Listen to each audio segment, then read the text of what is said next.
Now, hypothetically, if your fictional character had a mother, what would her maiden name be? No, not the real one he actually has. The fake one. Yeah, and now imagine your character at 20th level. What is your childhood street name? Even your nickname, your street name, you were raised on the street. Just completely unrelated.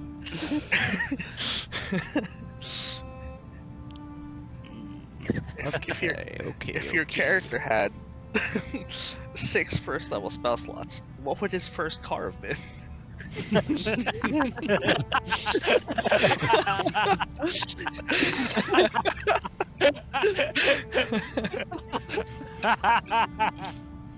Would have been a Jetta. Volkswagen Jetta. Thank you. Thank you. He said 6 spell slots, just right? Yeah. 6. Definitely a Jetta. Okay, I think I'm ready. I think I've thought of a question. So this could have been during the campaign or before the events of the campaign. Just tell me about one of the best or the worst days in your character's life.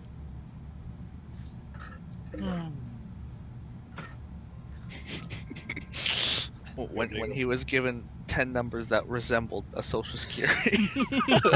Before he met everyone else in this party.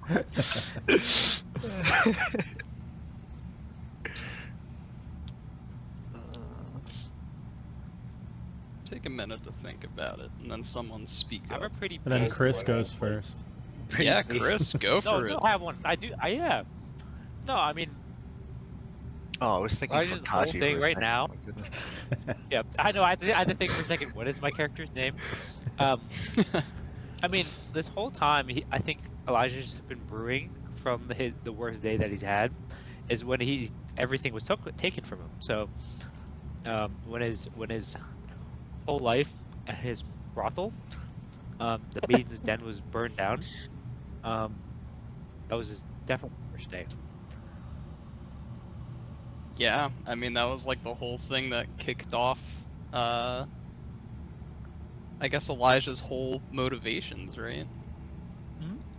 I want this guy dead. Yeah. This guy, this fucking ancient dragon Nice. Yeah, fuck Bleed that blood. guy. named He'll die. Ansulagar. Yeah, well, you get your He'll die. inspiration for this session, Chris. Let's go. I've got one. Anybody else have a one of the best or one of the worst days of your character's Oh, lives? or one of the worst? I got. Yeah, I it got could be one of the either or. worst. Go for it. The day that Thomas was kicked out of his parents' home for being a monster. Oh, Damn, that's a word of mine. Still never seen them again. Probably never will. But he is a monster, that's...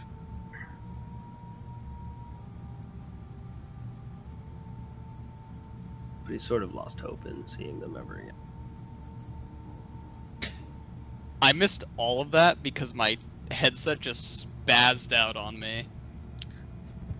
It was I mean, I probably know what you were going to say, but you said He said it's the worst day of Thomas's life is when his parents kicked him out, and my headset just roboted you endlessly for like until I turned it off and restarted it.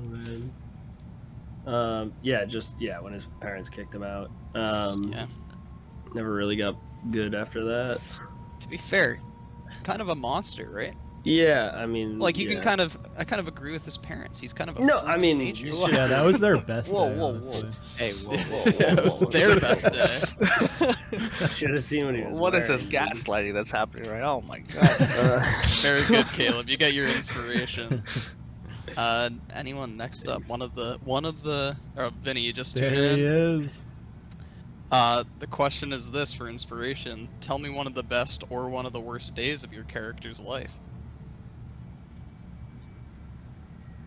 doesn't need to have been like before the events of the campaign. Could have occurred within. I think Derek's, while we give Vinny a second to think, is when one of the members of the Glass family sort of restore, I would say, gave his family another chance to serve as, like, not necessarily royalty, but one of the well-respected families of Glaston. Yeah, so the Glass family has a whole bunch of different branches and yeah, kind of. So that's like one of like the best. The best day so far. Yeah, is like essentially giving your branch of the family, kind of like a second chance, right? Yeah. All right, very good, Ryan. You get an inspiration. We still have a few people who haven't answered the question yet, so either Jimmy, Vinny, or Tyler. Okay. So, bugbears are not really known for being great parents. So, like once the young are like well enough to be sort of on their own, they kick them out. So Jan's parents like attacked him when he was basically a toddler, and he just narrowly escaped with his life. He's just been on his own ever since, and so he's just become very hardened. Yeah, I guess feel that's that. like I think it's nice that Jan seems to have like used that bad experience and put it in a more positive direction. Because he eventually ended up, you know, helping that village of Temesvar. Like they took him in and he like would protect them from monsters and all of that. So it's nice seeing that such a like negative experience can be so transformative in a positive way. I like that one, Jimmy. You get your inspiration. All right, I can go next. I was hoping Jimmy would go before me because I wanted to talk about Temesvar a little bit for my answer.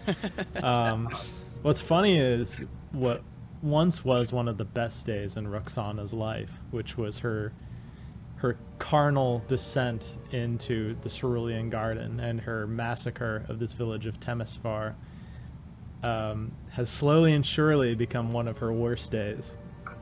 Not only has it become a thorn in her side that she thinks will unravel her in her sort of like political machinations, but I think she's starting to experience some level of guilt, which is a new emotion for her, and she's not really sure how to handle it.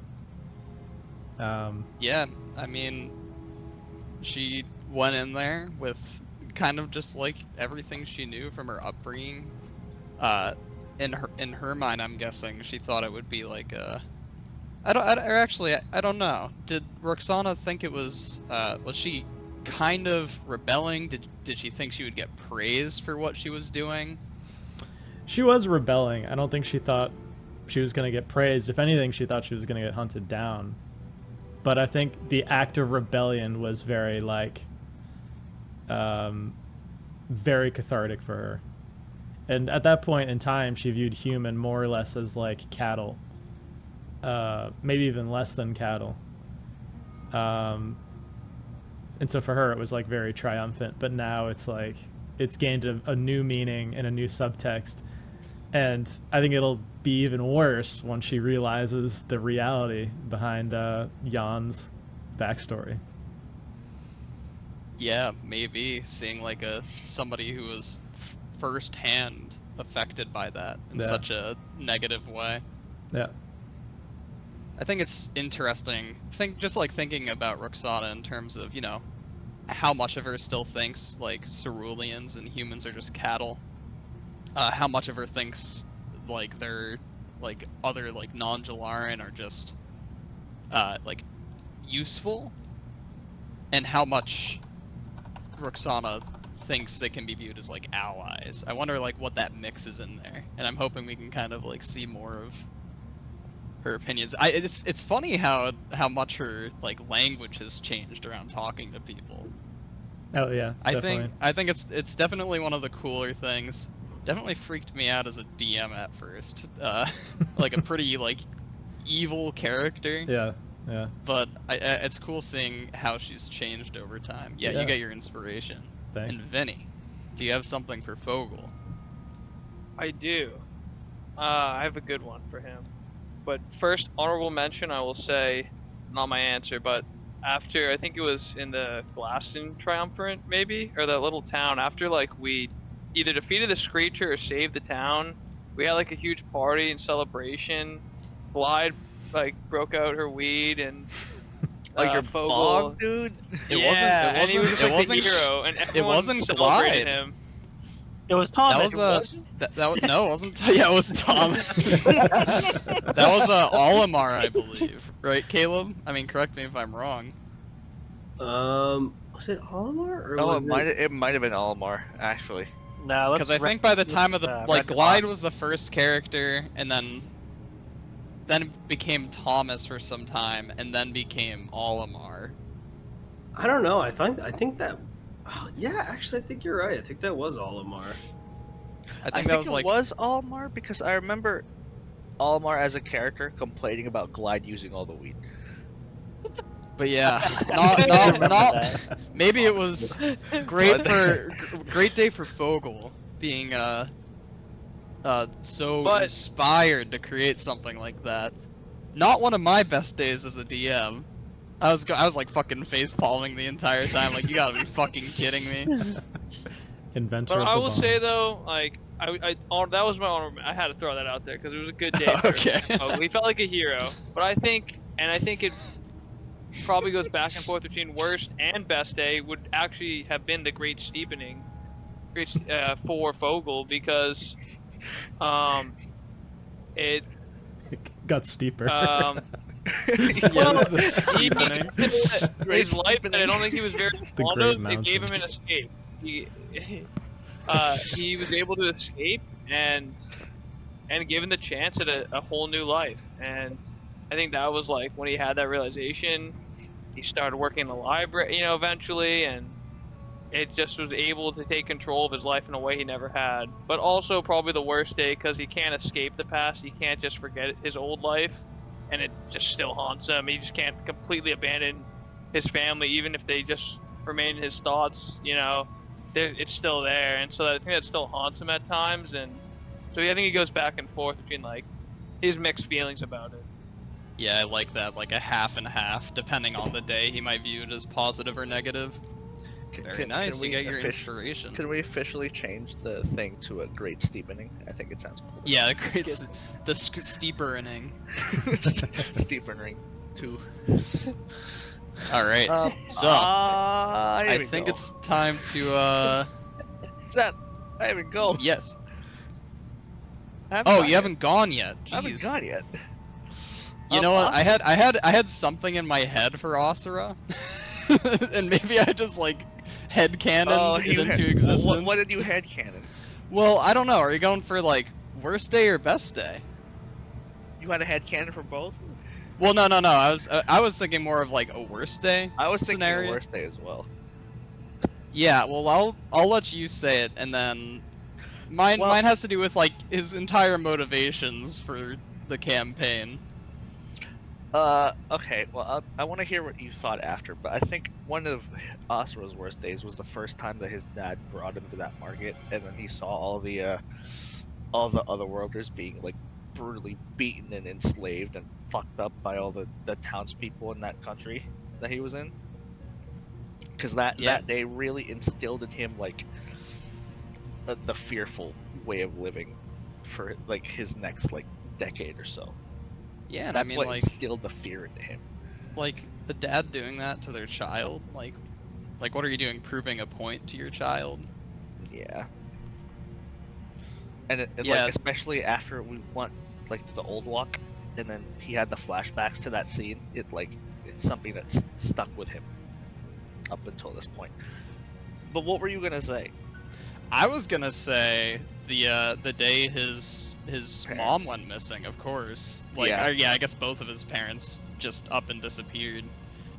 Yeah, that was. But I guess also that's something that maybe his father, in kind of like a slightly cruel way. I wouldn't say like Oster's father was like cruel, just maybe a little harsh, right? Yeah. Tough love. Like type kind of thing. prepared him for, you know. He's like, the world's against you, and so I think Oster was kind of ready for that when they kind of just up and disappeared into thin air. All right, you get your inspiration. Everyone has their inspiration. We're gonna tune back in to where we last left off. Let me. Are we still? We're still in combat, right? Yes, we are. So, I'm gonna activate the scene again.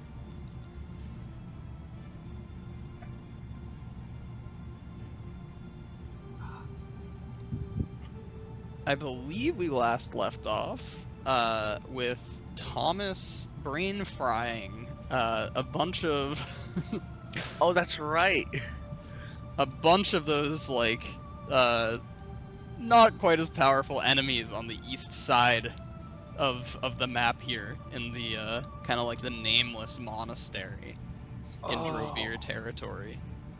I think I remember. We had them like kind of held down, but the problem we were at was that we have to find a way to. He'll just keep regenerating. I think that's where we were at. So It's like, yeah, what happened last time is actually found the way to keep him from regenerating, which is, if anyone can jog some memories here. Wait, keep Odrakthir from. we have him subdued, but he just keeps. Yeah, we Radiant gotta damage? assault him. We have to assault Not him. radiant damage. Yeah, you have to assault him. Beheading? Salt. No. If you throw salt at him, Right. it actually disables his regeneration. And we also kind of last left off where he's where you phase guys 2 managed now. to, yeah, he kind of launched into his phase 2 where he's seems to be a bit faster and a bit more frantic with what he's doing. So he kind of escaped the area of the battlefield where most of you guys are, and is now currently up on the walls to the north. If you can see him there.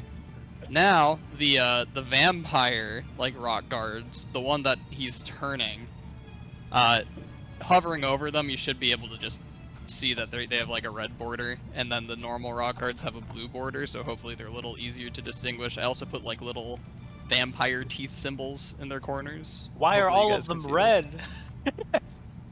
Are they all red for you guys? At No, least for no, me. no, no, not the circles. If you actually hover over Oh, them, if there's you a hover square. them. I see. Okay. Oh okay. yeah, not their token borders. Sorry. So the red borders. Do you guys see like the little Yeah, I can see it. vampire yeah. teeth? Okay, that's probably a better indicator. Okay. Oh, wait, what? Oh, you In didn't the see top, in the top. Oh left yeah, the top corner. left. I should assume. that? Yeah, the top left. Oh my The God, rock guard freaking me out. vanguard It's just spawn. me. Okay. So that was. Wait, so what does I that think- designate between the regular rock guard And the- So rock so guard basically the vanguard? allies and the enemies. So like the ones that have vampire teeth are Alright, okay. vampires, and are going to try to hurt you and the other rock guard. So just like a little just like a quick little recap of what's going on. It seems like Odrakthir now is turning his attention towards the rock guard and is actively trying to turn them. You guys have, or I guess Roksana especially has like sway in what the rock guard are doing in combat. So if you feel the need for them to like change up their tactics or anything, then you can just say that on Roxana's turn. Not like an action or anything, like a free Where am I? Oh, there. command or whatever. Okay, this brings us to Fogel. Where's Elijah? No, I found him. Sorry, okay. I'm dealing kind of with like a little emergency kind of. Yeah, no problem. Okay, Vinny, what's Too Fogel much up to? feed. So what is so Odrakthir is still what's his he's bloodied. I can tell he's bloodied, but that he's recuperating at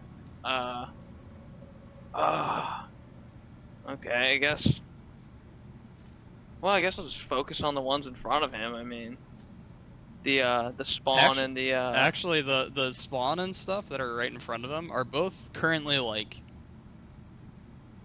dead, more or less. Oh, he's trying to like. They're at 0 hit points.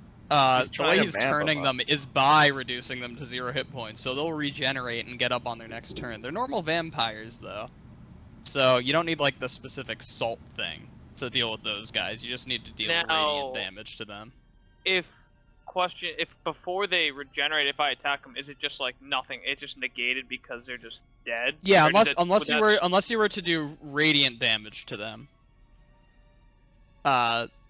In which case that would prevent them from regenerating on their turn, which means they would die. You guys have fought enough vampires this campaign to like know that trait about like weaker vampires. All right. Well, I'm gonna use my bonus action to command Baxter, who's right over there, to web at least those vampires, just to Okay. at least lock them in where they are when they awake. So yeah, if you can put web in chat and then Yeah, let me put the template. throw down the web template. Oh god.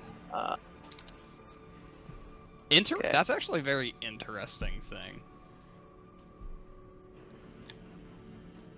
One of This is the a ve- this our is a allies very- might have. Yeah, one of the allies will get might get stuck in it. So let me first roll for Odrakthir. He has I advantage. remember. That's what happened last session. That's now I remember what I did. Oh, let me webbed unprivate Roksana. this. That's right. Did. So yeah, so 21. So Odrakthir succeeds. They have to make a dex on the start of their turn, but it's good to like, just just get this out of the way now.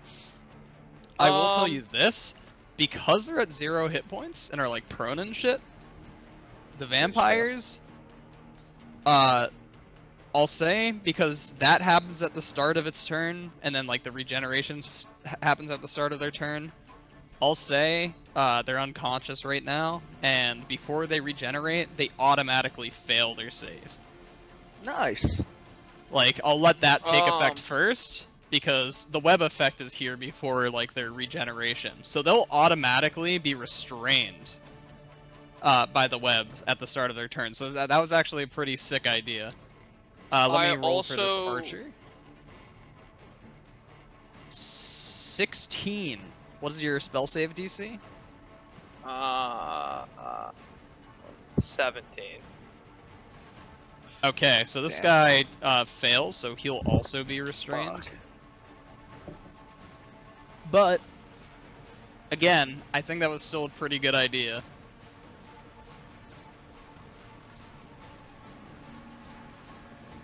All right, is Fogel doing anything else? Yes, I'm going to hold my action for when the vampire, when they actually start to awake. On that stimulus, I'm gonna cast flaming sphere on that web, and hopefully that other archer can get out by then. Oh, okay. So you're gonna like plop down the flaming sphere. And... Yeah. So as soon as they start to as soon as I see them research, whatever the term is, to become a vampire, I'm just gonna like immediately cast it. I'm just waiting for them to like. I don't want to waste it when they're just a corpse. So I'm just gonna ready that for as soon as I see like the slightest amount of movement or life in them. And that works because Baxter has his own spell casting now, so it's not you casting 2 spells essentially. That's right. pretty nice. Okay, so you're currently concentrating because you're like holding a spell, but it doesn't seem like there's any enemies next to you right now, so you'll probably be fine. What's the range on Flaming Spear? Just to check, is it like 60 feet or something? If it's 60 feet or more, then 60 you'll feet. be good. Yeah, okay, you're good. Cool. All right. Moving on to the spawn. spawn are going now. So yeah, I guess this immediately goes into your like combos into what you were just saying. So start of their turn, they're currently restrained. So like prone, they regenerate their hit points. So they each regenerate 10 hit points. That's the trigger. Do you choose to use your reaction to cast Flaming Sphere? Yes. Okay, so go ahead and put that in chat and then plop it down that AoE. Oh, sweet. Because you might be able to get... Actually, you might be able to get 3. You might be able to get all 3 of them. Yeah. Oh, yeah. Oh That's yeah, sick. you definitely get all 3 of them. Let me destroy... I think the web is probably going to be destroyed, right? Yeah, I think web gets... Any 5-foot cube of webs exposed to fire will burn away in 1 round. Oh, okay, so it doesn't burn quite away yet, so they're still restrained. Oh, nice. Even better. That's even better. That's actually a sick combo. Okay, so why don't you go ahead and roll the damage now, because I think they still take half damage even on a success. So this guy, he has disadvantage because he's prone. That's a 9. That's a failure. The Vanguard guy, so like the bigger guy, also has disadvantage. 11. That's also a fail. Odrakthir has advantage on his save. That is just a success. He almost he almost failed. That was almost like the first like spell saving throw that he's failed. So it seems like surprisingly, dexterity is might be one of his like weaker saves. Odrakthir? Yeah, but he still takes half damage. Oh, that's right. So what did you roll? You rolled A 5. It's just 5 damage, but he takes 2. Both of the vampire like spawn take 5, meaning you're already chipping them back to being unconscious Good. again. And then presumably with web still active right now. Yeah, as long as it remains in the webs until it breaks free. I don't think they're going to try to break free on their turn, like they're frenzied vampires. I think they're probably going to go in and try to bite this rock guard that's like next to them. Yeah, okay. So the archer is going to...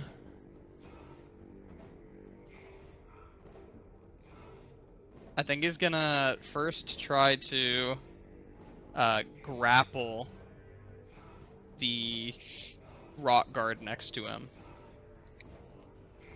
Even though he has like pretty shitty strength. That was very good for him. He has like a -2 to strength. He rolled a 19. The rock guard is going to... He also rolls a 19, which is better for him, so he actually resists the grapple. The archer is gonna then...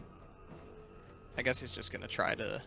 He can't bite unless he has the guy like grappled, so he's just gonna try to stab him with a dagger. 24 definitely hits him. Just for 4 damage.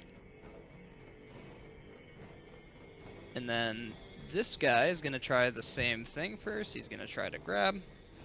That's only a 6 against a 19. So this vampire guy also fails, but he's gonna just strike him with the rock guard like blast hammer that he has instead. 11 does not hit, however. I believe there's one more vampire spawn on the field. Closer to like the purple worm. After Thomas fucking begins like frying the brains of all these undead over here, this guy's gonna come in from the flank and just start attacking. I think he's gonna try something similar. With trying to grapple. An 18 versus...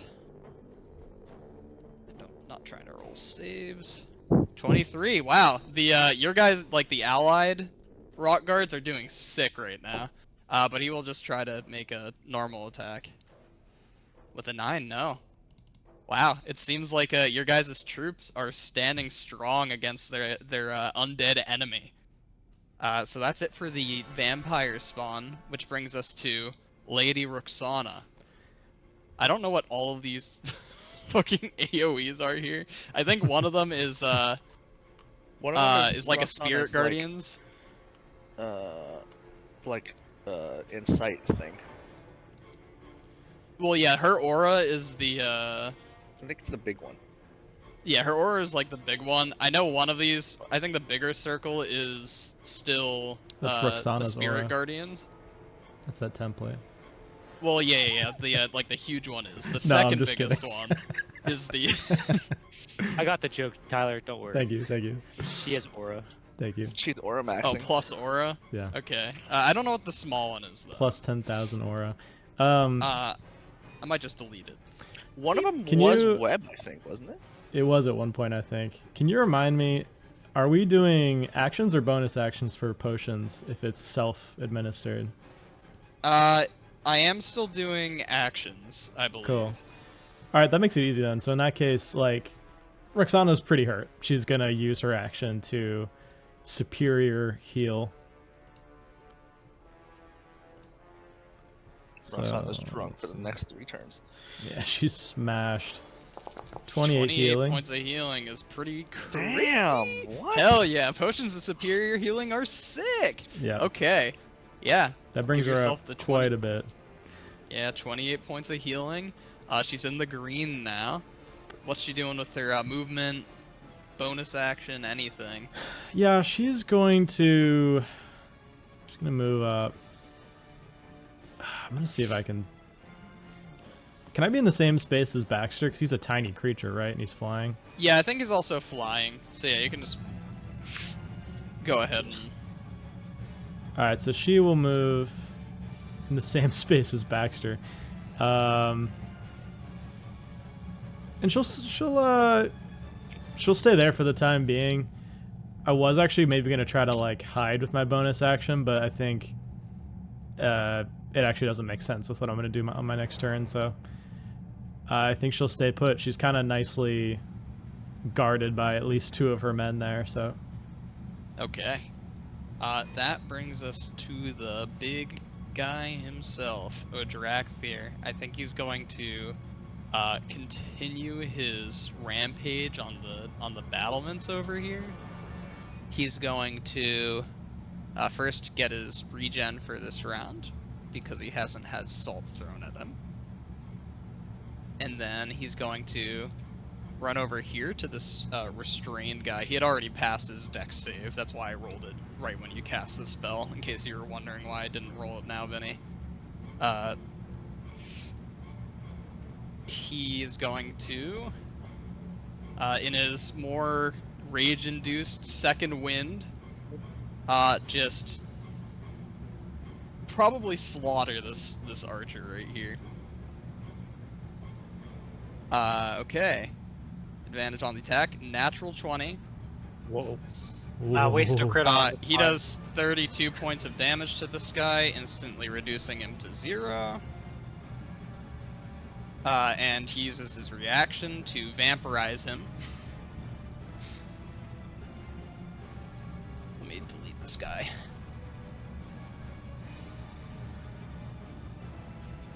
Where is this guy?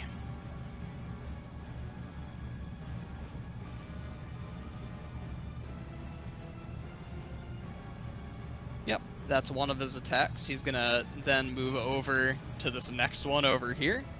Also make an attack, not at advantage. 28 definitely hits. Okay, we're burning some high rolls.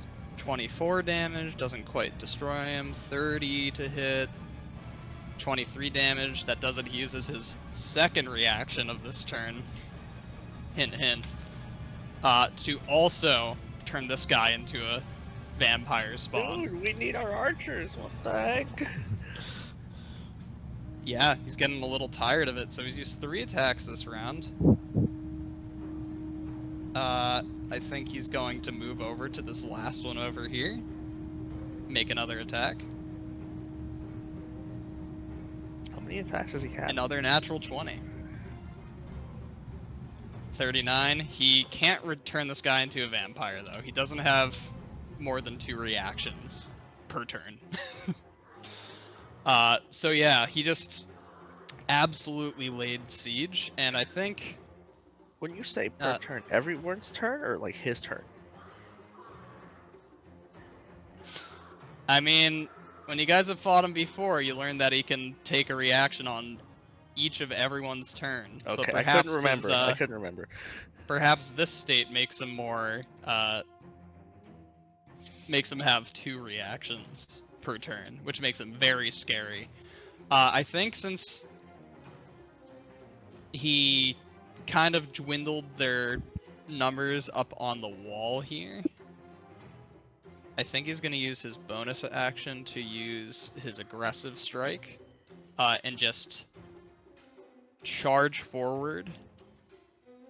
He's going to go right past this rock garter here, so he gets to make an attack against Odrakthir. That does not hit. That's scary.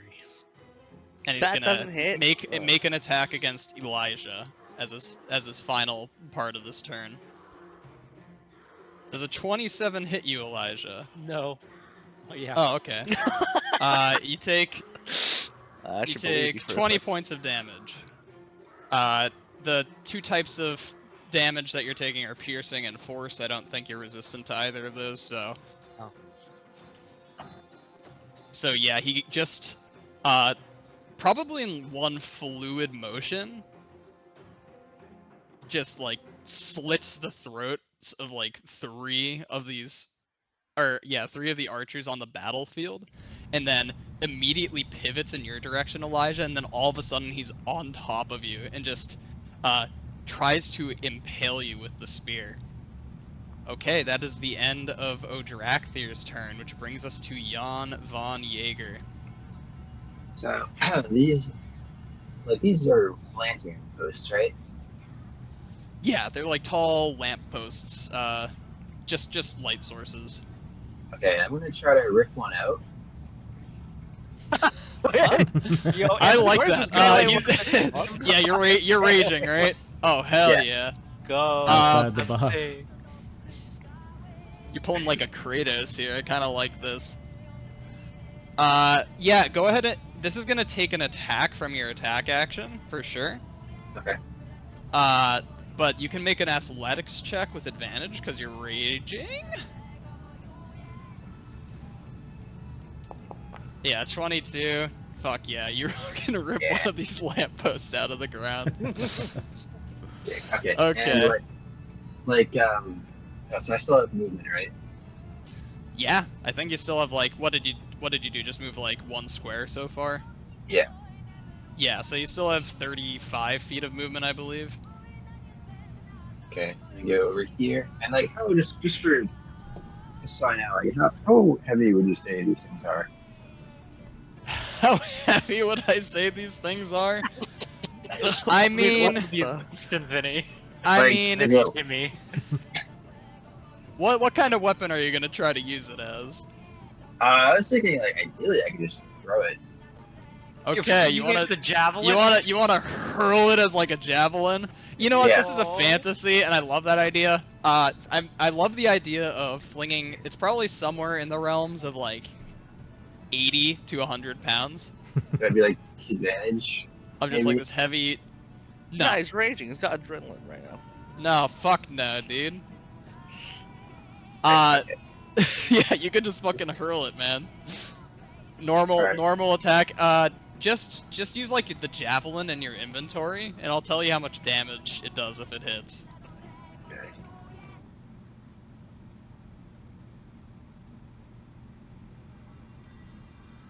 Yeah, okay. Roll the attack. Just a normal attack roll. Yes. You're fucking crazy. You're It's fucking going. crazy. It's going to shatter it like on impact. Like you're not gonna be able to really use it again. Like it's just gonna like explode. Yeah, that a natural 20 indeed hits this man. How much damage does a javelin normally do? Like 1d6? It does. We'll say it's gonna be. What's your strength modifier? Oh, so it's 5? 1d6 plus 5 piercing. All And then right, you're also raging, so I'll add like the +2 or +3 or whatever it is from your raging. I don't know what it is at 9th level. It's either it might be +3.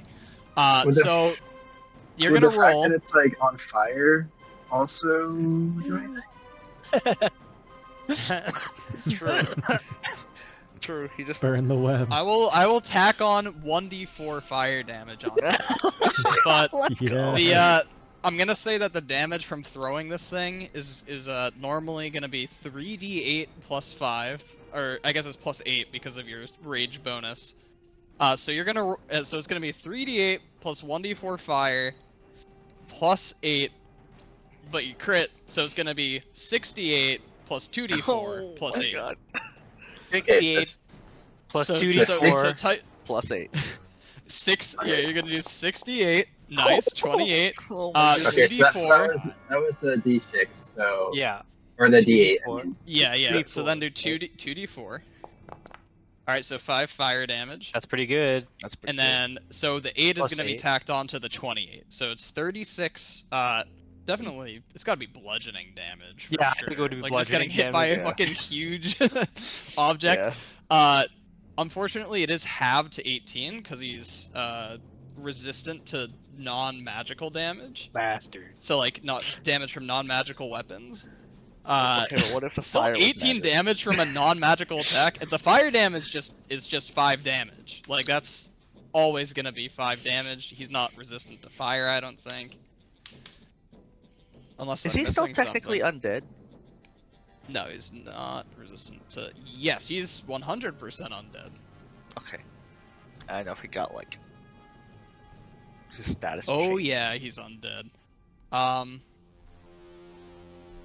I think with that attack though, he is gonna use his reaction to because you actually hit him with an attack, he's gonna use his reaction to fling blood, which is an ability he has with his like second phase. He just gets hit with an attack, so he spews some of his caustic blood towards Elijah, like just his like acidic blood from this hit. Elijah, I'm gonna need you to make a. Okay, here's the thing.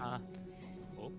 I'll just tell you straight up what this thing's gonna do on a fail. It's gonna do acid damage to you, and it's going to blind you if you fail this save. Is he? Nice. Wait, is he attacking or something? You What's can use your happening? reaction to shield your eyes from the ability, which means that you won't become blinded, but you automatically take damage as if you had failed this saving throw.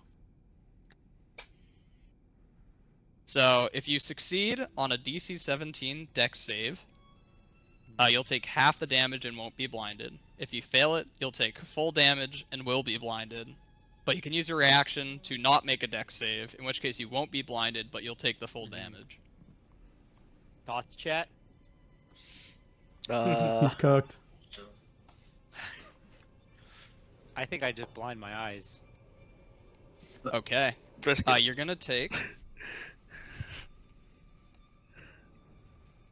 This one hurts.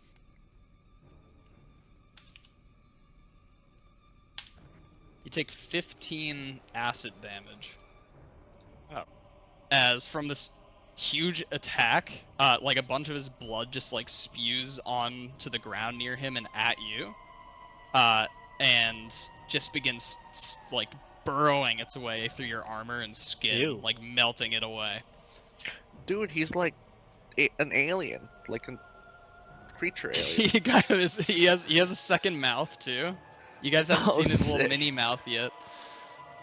So yeah, it seems like he is a crazy big threat now in this phase. Okay. Wait, I was think that that's- was the Oster? It was you or me? I'm It was confused. Elijah. Did I say Oster at Oh. one point? No, because Oster rolled and you took that. Oh I'm confused. no! Elijah no, takes you 15 damage.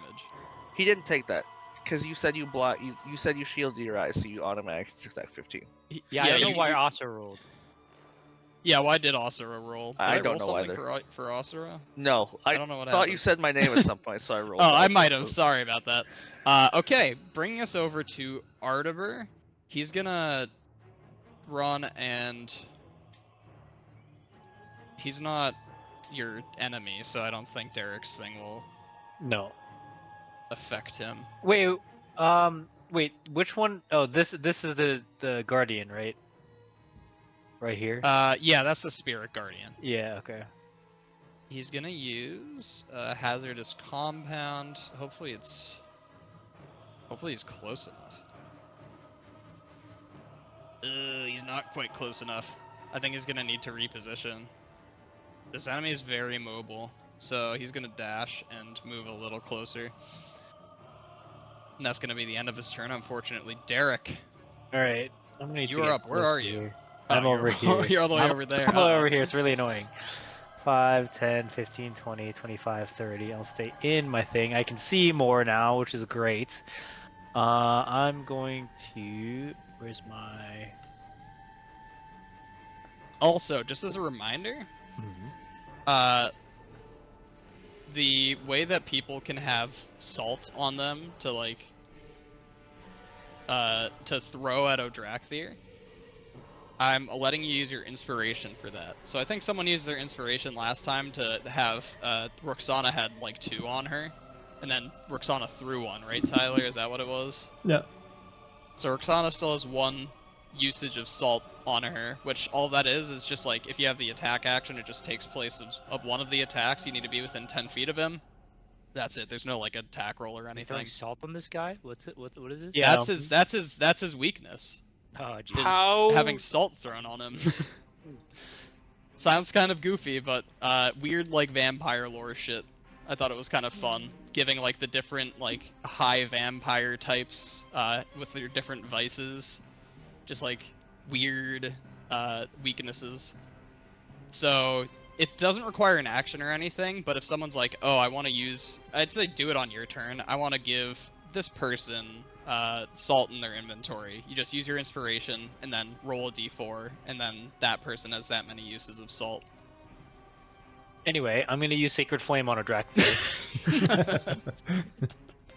Sorry to use your turn as a platform for my yapping.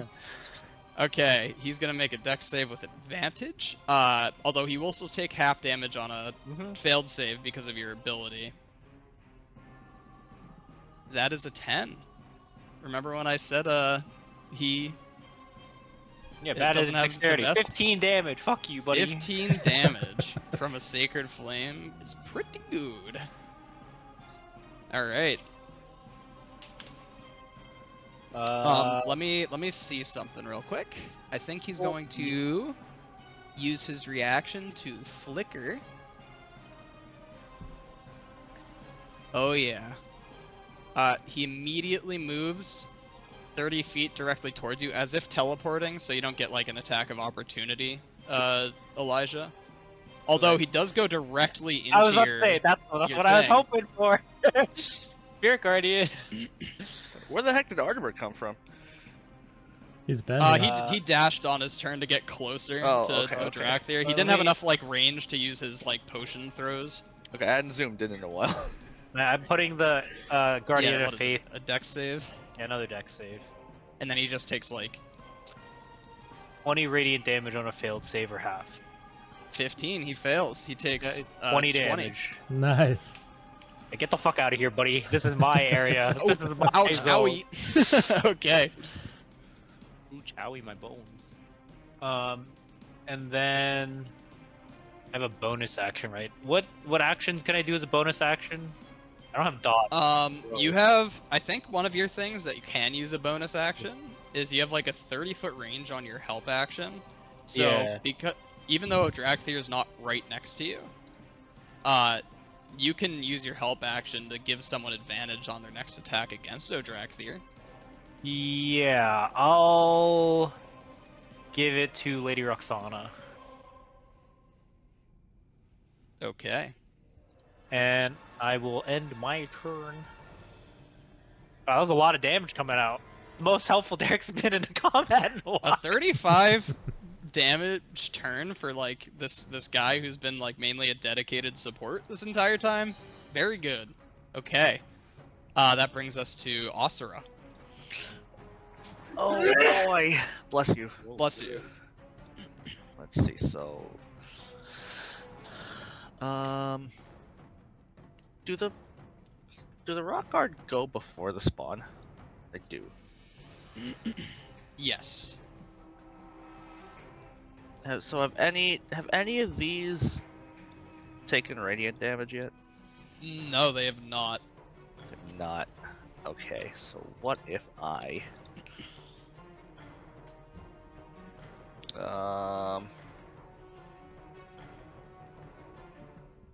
it's cause I don't actually, do I even have shit. Oh. I love watching Jose get tortured by his turns. It's a slow burn. I guess you know what. Someone else probably has. I don't have any cantrips that are that are radiant damage. You could throw salt on him. What? Why You have radiant salt? damage? You have I have you sacred have flame. Sacred Flame. If Is, anyone, radiant damage yeah, weakness? if Yeah, it anyone is doesn't radiant have an damage. action or like a good idea, just throw salt on him. If we get it done once this round, Yeah, if you can get within yeah, All that salt? 10 we can feet use of him. inspiration to get salt. Yeah. Oh, true. I have one left. but it Basically might using be... inspiration is like a, oh yeah, we prepared for this sort of thing. Yeah, because I have salt, but it might be smarter tactically for me to attack this round as opposed to Yeah. throw salt. But I don't know. Is he bloodied? He's not. He's got full health right now, basically, right? Well, I this is mean, his like, in second a sense, form. he's bloodied because he's in his, like, second Phase stage. 2. He's taken a lot of damage, regenerated a lot of damage. Okay. Like,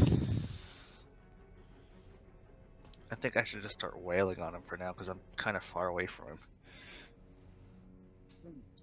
I think I'm like 20 feet up diagonally. Screw it! I'm just gonna do what I always do when I can't think of anything else to do. who are you going for, Odrakthir? Yeah, that's a miss. 14 misses. That's not. 13 hopefully. hits. Huh? Or 30 hits, sorry. Oh. Say what? Yeah, he takes 9 force damage. And then I'm also. First, he's actually going to use both of his reactions right here. One of them is going to be used to use his blood barrier cape. What's that? Actually, no, I don't think he's going to use his blood barrier cape right now. I don't think it's wise of him to use his blood. Actually, no, he's fine using his blood barrier cape right now. He's going to use 2 charges from his barrier cape to reduce the damage to 0. Bro. Or actually, no, he'll just use the 1 for now. Or no, never mind. He's going to use both. Okay, never mind. He's not going to use it because he technically didn't take any damage here, which is the trigger for the second reaction. So never mind. He just takes no damage. Okay. Yeah, I of course gave him a magic item that specifically makes use of his many reactions per round of combat and him getting attacked by 1,000 people per round of combat. So. Is anyone low in health, by the way? Chris. I'm at like half. I'm at like a third. Oh wait, I didn't subtract the 15. I'm low. I'm probably like a third now. You can have. How do I roll this more than Sick. once? No, I can roll unfortunately, multiple. Just use it like in the chat Oh, multiple okay, times, and well. then like reduce your thing by the amount that you use it. Nice. All awesome. I mean, Awesome. HP is HP.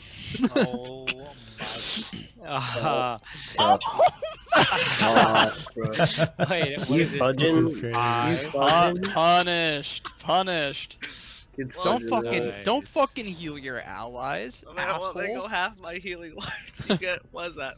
5 HP? 5, 6. Hey, I tried, bro. I really did. you should never play altruism, Jose.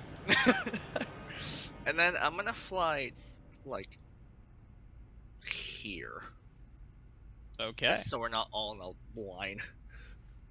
Okie dokie. That'll That'll bring be us it. to Elijah. What's Elijah doing on his turn? Can I get some salt? Yes. May I have some Hell salt? yeah. Just use your inspiration, roll a d4. That's how many uses of salt you'll get. You Nice. have Nice. 3 uses of salt. Again, you have the an extra attack feature. So Yes. it just takes place of one of your attacks to throw salt within 10 feet. Within 10 feet. What is 10 Well, feet yeah, from so me? you need to be within 10 feet of him. that That's 10 feet? 15 feet of him, I think, right? Yes. So if you throw it, it's no attack roll or anything. It's like a slug. You just hurl it at him. Nice. Remember, take it out of a sack before you throw it at him. Just throw the sack at him. Hits him. Hits the ground. Yeah, minus 10. He takes 10 radiant damage from Nice. having salt hurled at him. And his regeneration, like, passive, is not working right now. Sick. Yeah. You still have more Bring that you him can down. do. If you want to get I'll close just, and attack yeah, him. I'll just attack with directionally.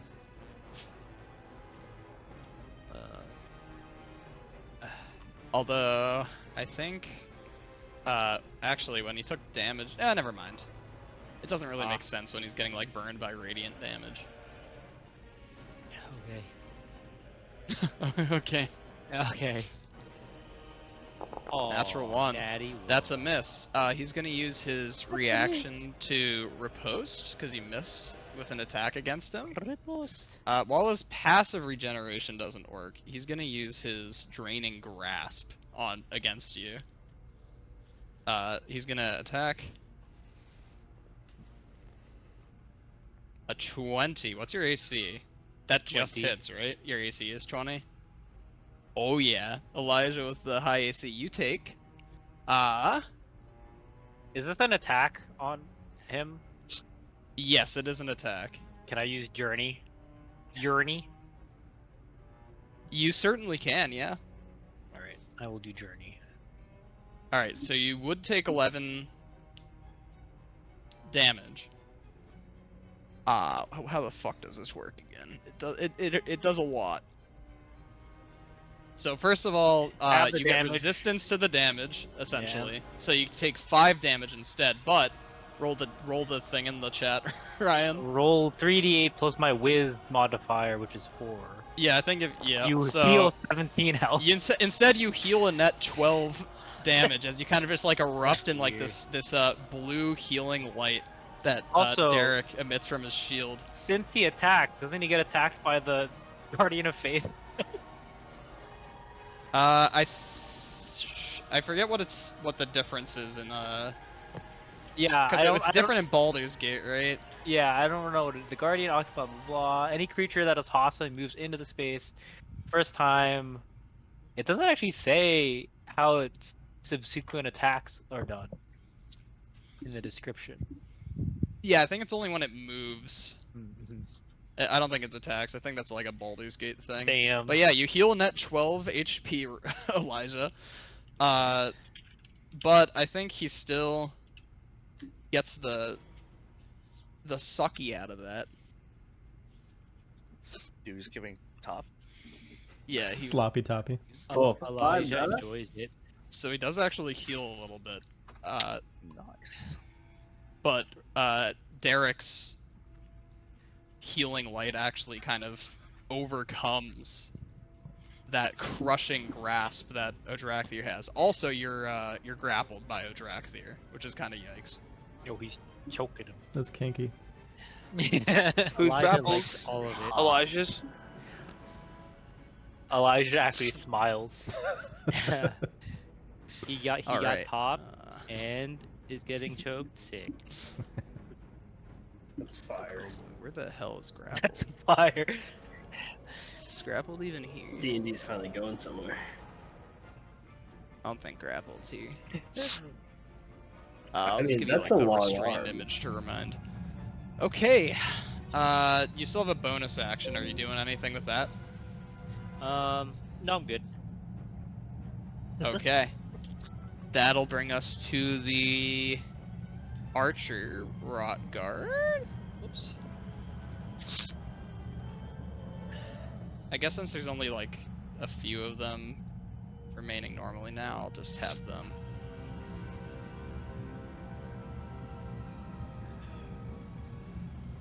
.24 does hit for 8 something damage. 17 misses. I think Odrakthir is going to use his reaction to use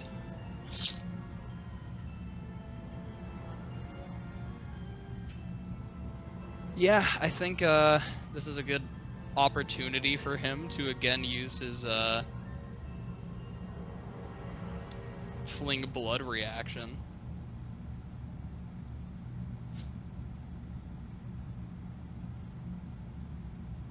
I think he's going to fling it, yeah, at Elijah again. So you can choose, Chris, to make the deck save or not. Oh. I'll try to make the deck save. Okay, I like it. DC 17, baby. Oh. Uh-oh. You are going to take... I can't help him re-roll that in any way, can I? Unless you gotta use be your helpful. inspiration to have him re-roll it, maybe. But it's probably not a high probability. Yeah. Where the hell is this ability? Odrakthir! Fling Blood. You take 10 points of acid damage, and you are now blinded until... Whoa! My screen is black. That's crazy. Yeah, your screen is black. And I think you're blinded until the end of your next turn. Oh, that's not terrible. Oh, I'm blinded and choked. This is sick. You're blinded and grappled. And you're getting caught. Yeah, blinded and Can choked. Elijah? Can Elijah get inspiration? It recharges. You would just use your inspiration to get salt, right? You got salty. This is Elijah's best day ever. So yeah, Jeez. you know what? Sure, you get another. Oops, sorry, I didn't mean to move you. Yeah, sure, you get another inspiration. Wait, what? Why not? I feel bad for you. This is playing into his the maiden den thing he does. Brothel, he loves it. 17 actually Oh, misses. he's the big prostitute. Odrakthir, I'm learning which things I don't about think he has a Elijah reaction where he could really do anything. 10 also I'm misses. glad him. he's sharing with Oh us. shit, Alexa. Let's see, this guy can also make attacks. 21 would hit. He uses his first reaction on this archer's turn to add 5 to his AC, causing it to miss. Same thing with the second attack. Odrakthir is mean, dude. I'll say these other two archers. I don't know how far away they are. I guess they're both within 150 feet, and they have longbows, so sure, why not? Miss. Miss. Miss. Miss. Okay, very nice. That brings us to Thomas. Thomas, what are you doing? So he's looking over all these dudes that he's messing up, and that's not like a concentration thing. But I mean, you guys got salt. I was thinking of just getting salt, and then using my focus ring to get my a few more side points back. I mean, the salt thing isn't even an action. It's just use your inspiration not on an your action. turn. All right. Okay. Well, I guess. So do you want to see or give yourself or someone else salt right now, just as like a free thing? I guess I'm As just long- trying to gauge how messed up these frenzied dead are. I mean, you fucked up a lot of them. You can see the ones that have like the little indicator in their top left are the ones who failed their saves. Meaning Gotcha. they have like the reduced, like the minus 1d6 to rolls. Yeah, I mean, I guess, do you guys think you need more help with Odrakthir, or do you think I should just handle these dudes with the help of all these rot cards?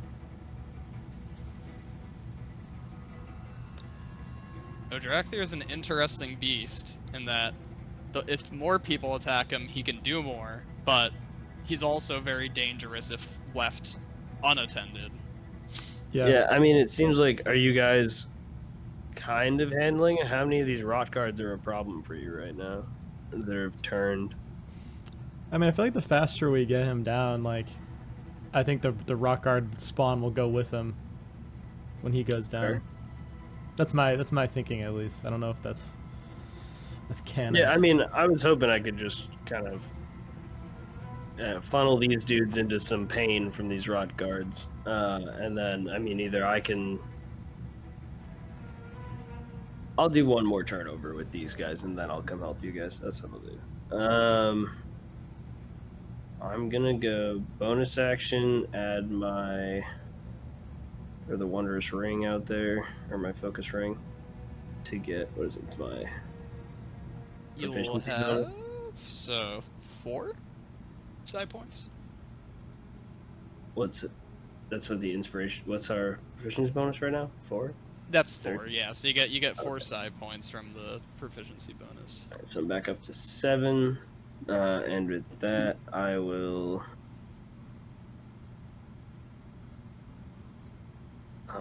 let's see.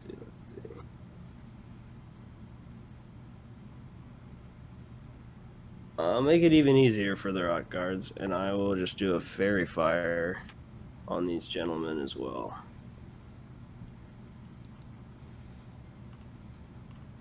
As many as I can take in there. Let's see. Probably that grouping, I would guess. Fairy fire on all these guys, holy shit. Okay. How many of them are? 1, 2, 3, 4. Like we're reading. Left to right, top to bottom.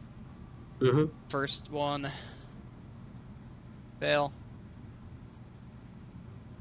Second one, succeed with a nat 20. Third one, fail. Fourth one, fail. Fifth one, fail. Sixth one, fail. So only one of them succeeds. I'll just, I'll just do like a reverse of what I normally would do and put the little fire thing on the one guy who isn't affected. Yeah. And yeah, yikes. These guys are probably about to get fucked. That would be my hope. And then I guess I don't have to stay. Do I have to stay that close to them to maintain concentration, or can I go slightly further? You can move out of like the spell's range after it's cast. Yeah, I think that's just like the casting range. Usually Alright, a in spell that will case. specify when you have to be within like a certain range of it, like while it's casted. Okay. And then I'm gonna move. Oh, it collides with the wall.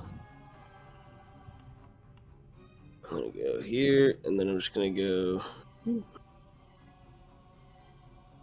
rest of my movement to here. Okay. This is like a ledge, right? Yeah, so like at the top here is a ledge and the staircase is to the left to get down to like the normal level. Cool. I'd just rather be up above. Okay. All right, yeah, that's all from me. Ending your turn. I forgot to or at least I didn't notice that there were a bunch of archers who were near the frenzied dead as well, so they could have made attacks. Let's see, there's like 1, 2, 3, 4, 5 within range of them. I'm just gonna use kind of like the mass combat rules for these guys. What are these guys' ACs? 12? So 2 attacks to hit, so 5 attacks would hit these fuckers. I'll just have... What's the average damage? 10 damage. Okay. Have this guy go -10. I'll just -10 a lot of 5 of these different ones that like succeeded on their saves. Actually, there's one who... Yeah, I'll do this guy. -10. Cool. And then the vanguards are going to advance. Go. And and I think they're probably gonna fuck these guys up. Because they do a lot of damage, if you recall. Oh wait, this is the vampire spawn. Never mind, he's not going to advance. Let's see. Their average damage is like 18 damage. They have 12 AC, so normally it would take 2 attacks to hit. But advantage is approximately like a +5, so any of these guys that are fairy fired are just going to take 1 hit.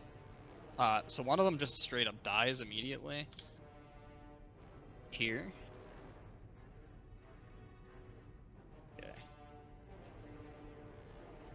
Yeah, holy shit. You guys, Thomas and the rock guards are fucking tag teaming the fuck out of these guys. Yeah, Thomas, you just fucking demolished, or got like a majority of these things just demolished in a couple of turns. Yeah, dead. Sick. Let's see, dead. This guy's dead for sure. I think this guy could probably move up and make this guy dead.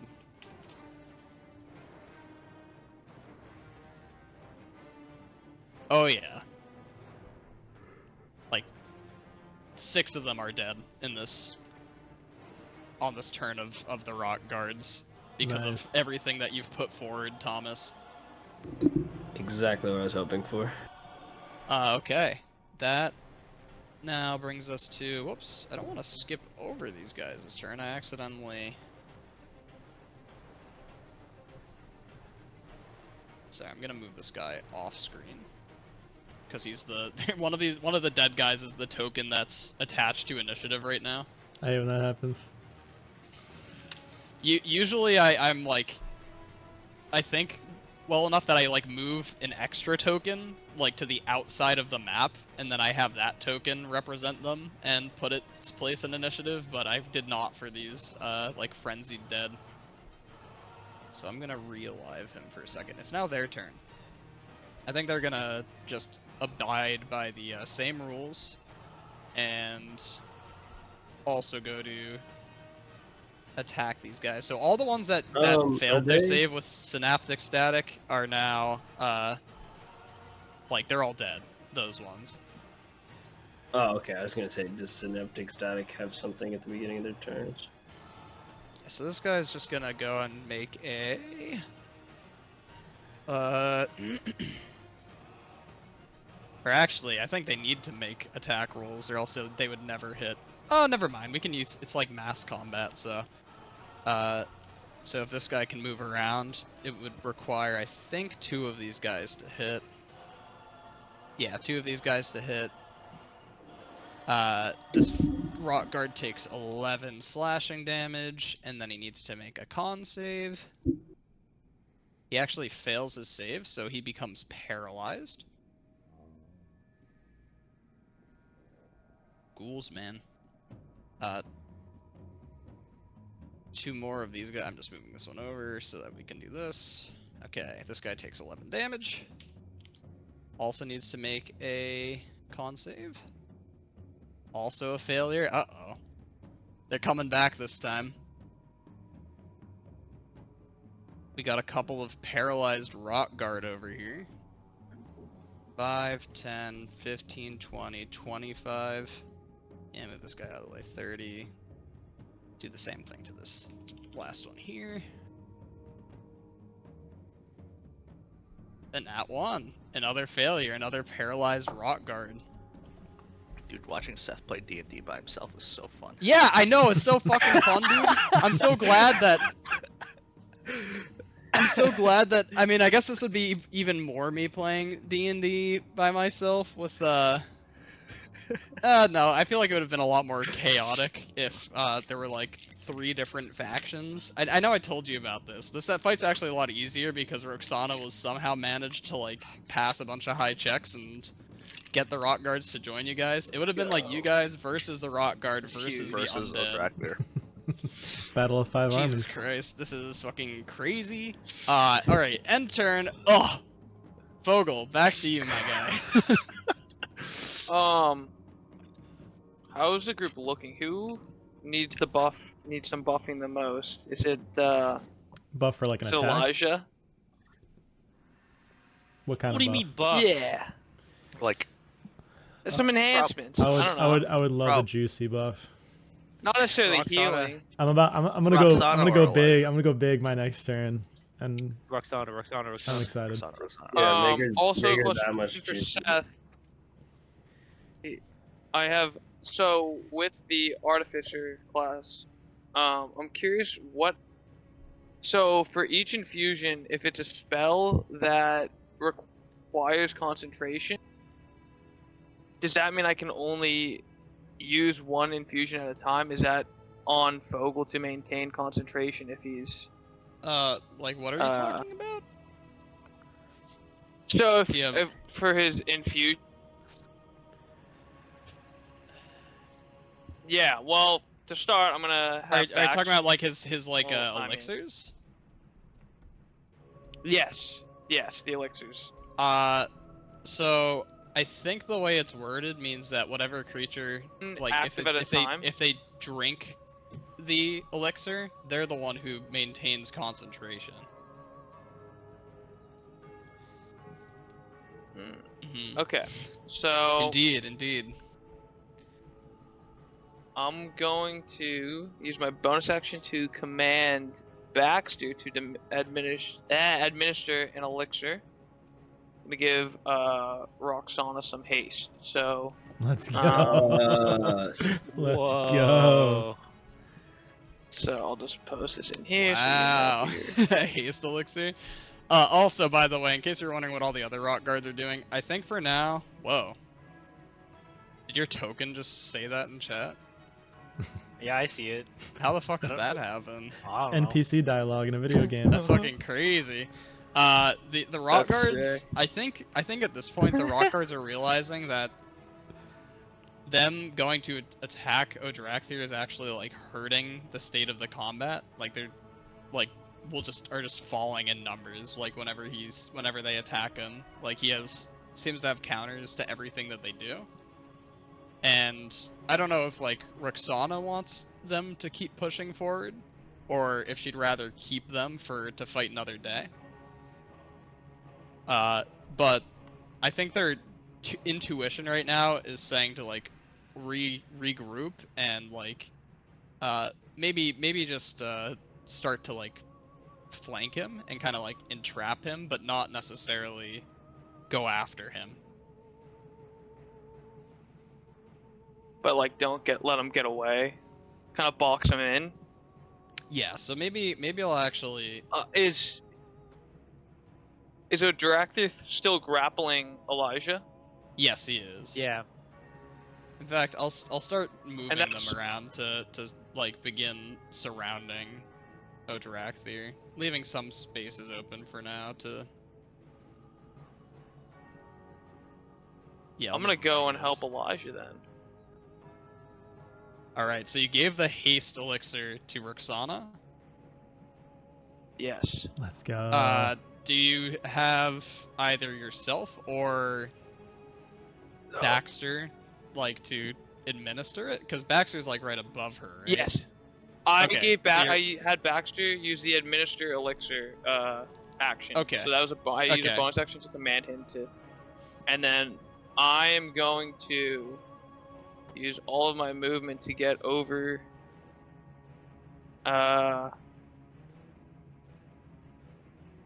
To Elijah, and then I'm going to use my action to give Elijah.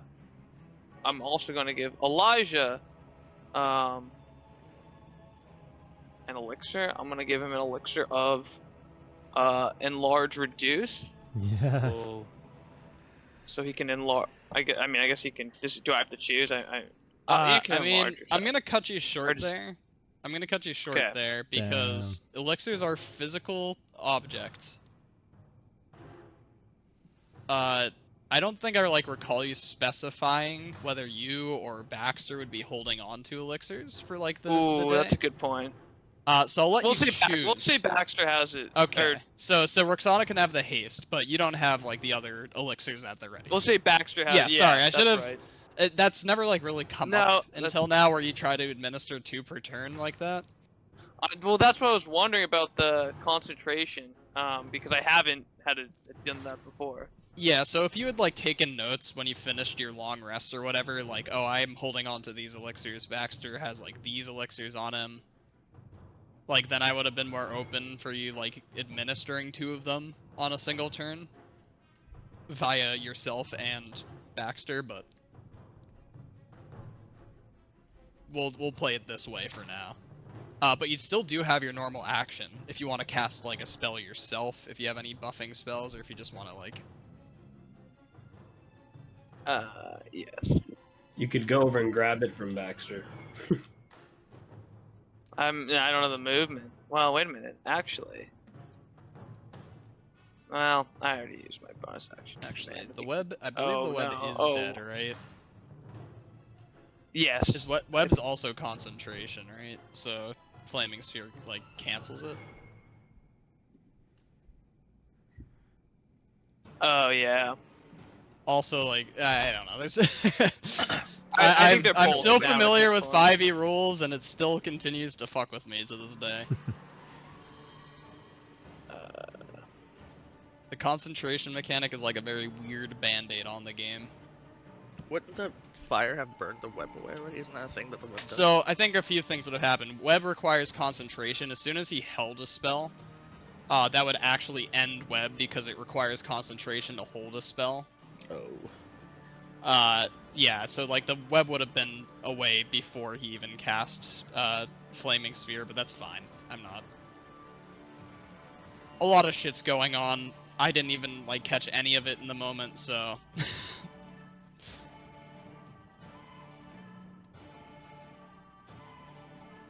So sorry, what was the I'm action right that you're here. using?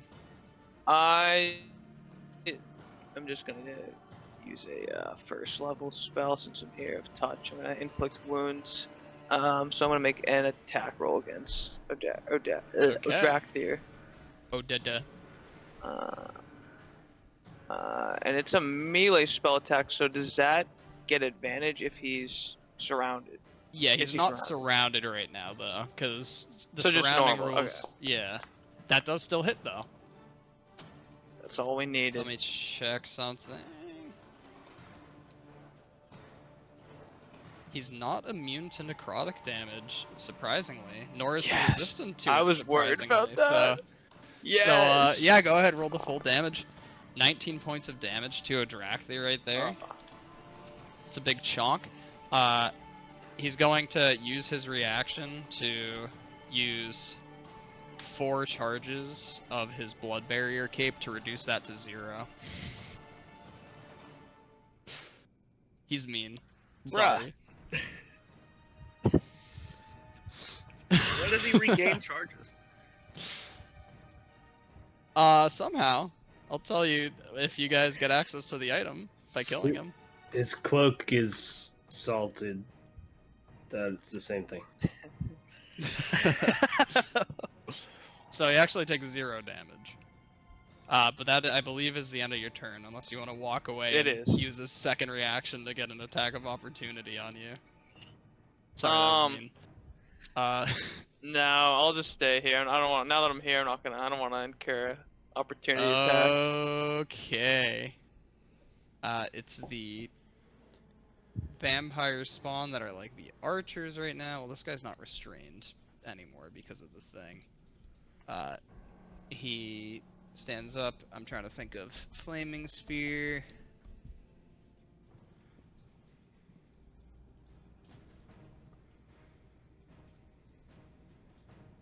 Oh, have you been saying flaming sphere this whole time? Yeah, Flaming Sphere. You can roll Oh. damage for Flaming Sphere again, Vinny, because I think any creature that ends its turn. I thought you were saying spear, which is why I was confused. A Flaming Spear. Was it I think this 2d6? archer is gonna. This archer is actually gonna walk away from. Yeah, 2d6. From this rock guard because he's an archer, and I think he's gonna try to like attack you guys from a distance because you guys are attacking Odrakthir. He does get his regeneration activated. Does provoke an attack of opportunity from this guy. I think that's a hit for sure. Oh, it's just a hit actually. Oh, actually reduces the archer to 0. It was a risk not worth taking apparently. And then this guy's just gonna. I think he's gonna make 2 attacks against. 1, nat 20. Yikes. Oh, I didn't mean to do that. He still needs to roll 46 more damage. Alright, 29. That rock guard's still up at 1 HP. And then he misses the second attack, so that one survives, and then he takes, at the end of his turn, what did you roll, Vinny? 6? 6. Okay. Just having all the vampire guys go now. There's 2 more vampire spawn archer guys who stand up now. They are going to. I think they're gonna unleash. Unfortunately, they're still like have some of their abilities left, like they remember tactics and shit. So they're gonna shoot the restrained enemy of Elijah, with advantage on their Nice. attacks. 14 misses, as does another 14. So that's the first one's attacks. The second one, did you just roll anything? 8? No. Wow, they're rolling like shit. Oh. 22 Aw. hits you, so you do take, we'll say 8. I don't know, lightning damage. I'm still not saying my safe word. So yeah, they just did minuscule damage to you. Oh yeah, there's one more vampire. I think he's just gonna auto hit this guy for 18 damage because I don't feel like rolling anymore. I'm tired of it. I'm tired of this, Grandpa. Okay, that's the end of their turn. And alright, now this turn that I'm actually excited for, not these random fucking enemies' turns. Roksana's turn. All right. This is gonna be a wild turn. If this goes my way, this could really turn the let's combat. I better knock on wood right now. But I like this whimsical music.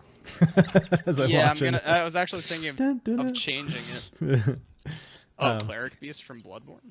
Yes. Bloodborne has, I think, the best soundtrack of any video game. It's so good. So we first see Roxana's hand reach into her pouch. She brings out like a clump of salt, the last remaining in her bag. And she sinks her vampiric fangs into the salt and coats them. Thinking similarly to like someone who has like an allergy to something, if they were to be like injected their allergen into their veins, it might have some even worse effect than being exposed to it on the skin.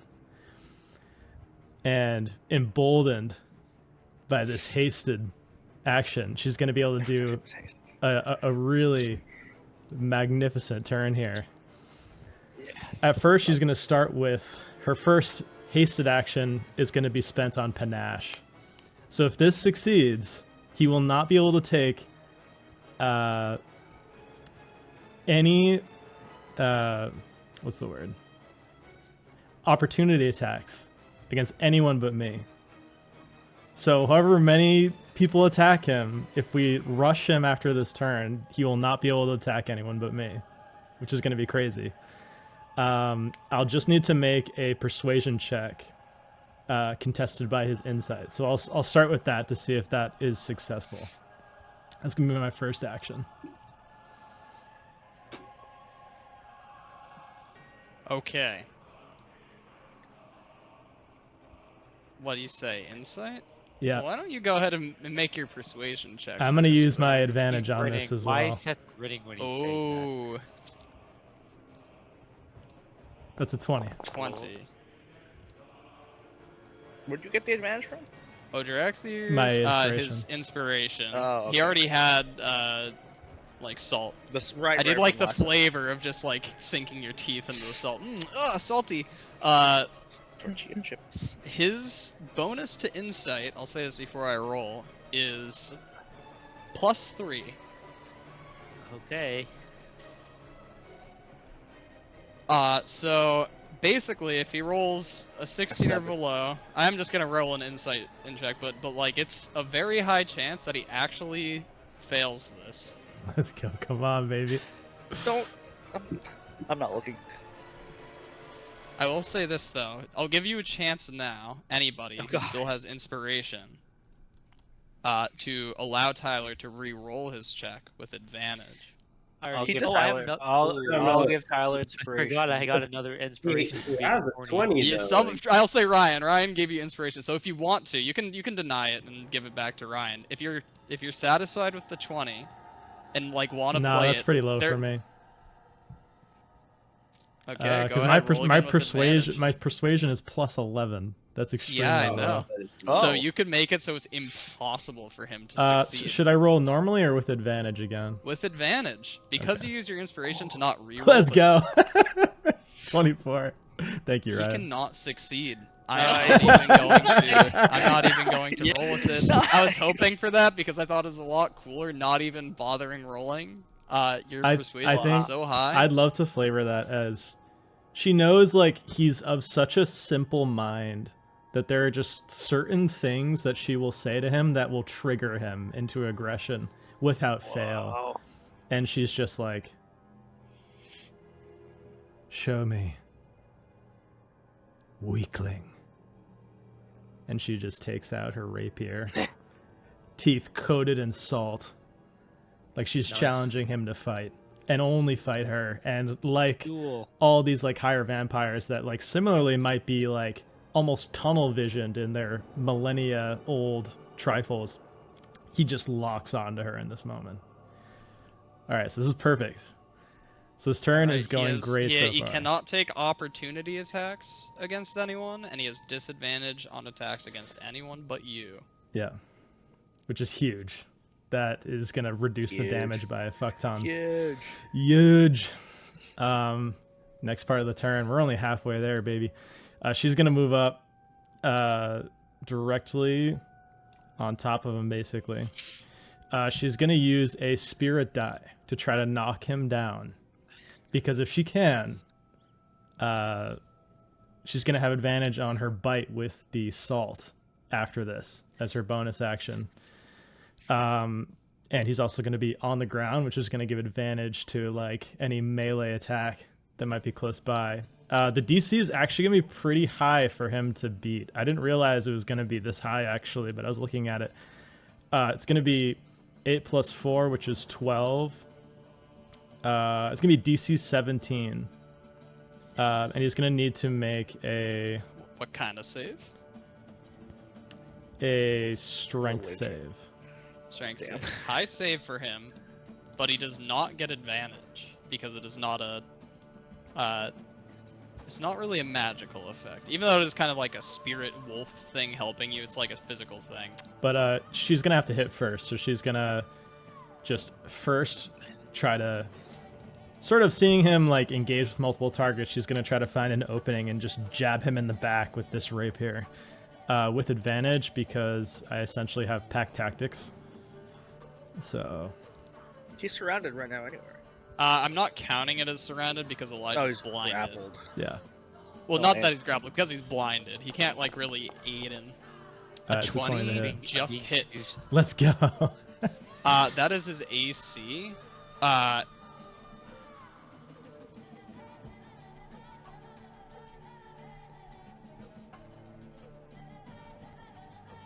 Did Seth breathe? Hmm, Oh no. Okay. He's thinking. I can be Processing. mean. Processing. Or I can be Epic. vindictive. Vindicta. I think it's more satisfying for me to be vindictive than for me to be mean right now. So he's not going to use his reaction to increase his AC on this attack. Ooh. All right, I'll take it. I'll take it. I do Alright. remind you, it's his turn next. So if you do not kill him on this turn, he is going to come after you. He has to. He's gonna come. He has to come after me. He is going to fucking destroy you. Okay. So that's 14 14 damage, damage. plus sneak Plus attack. Plus sneak attack.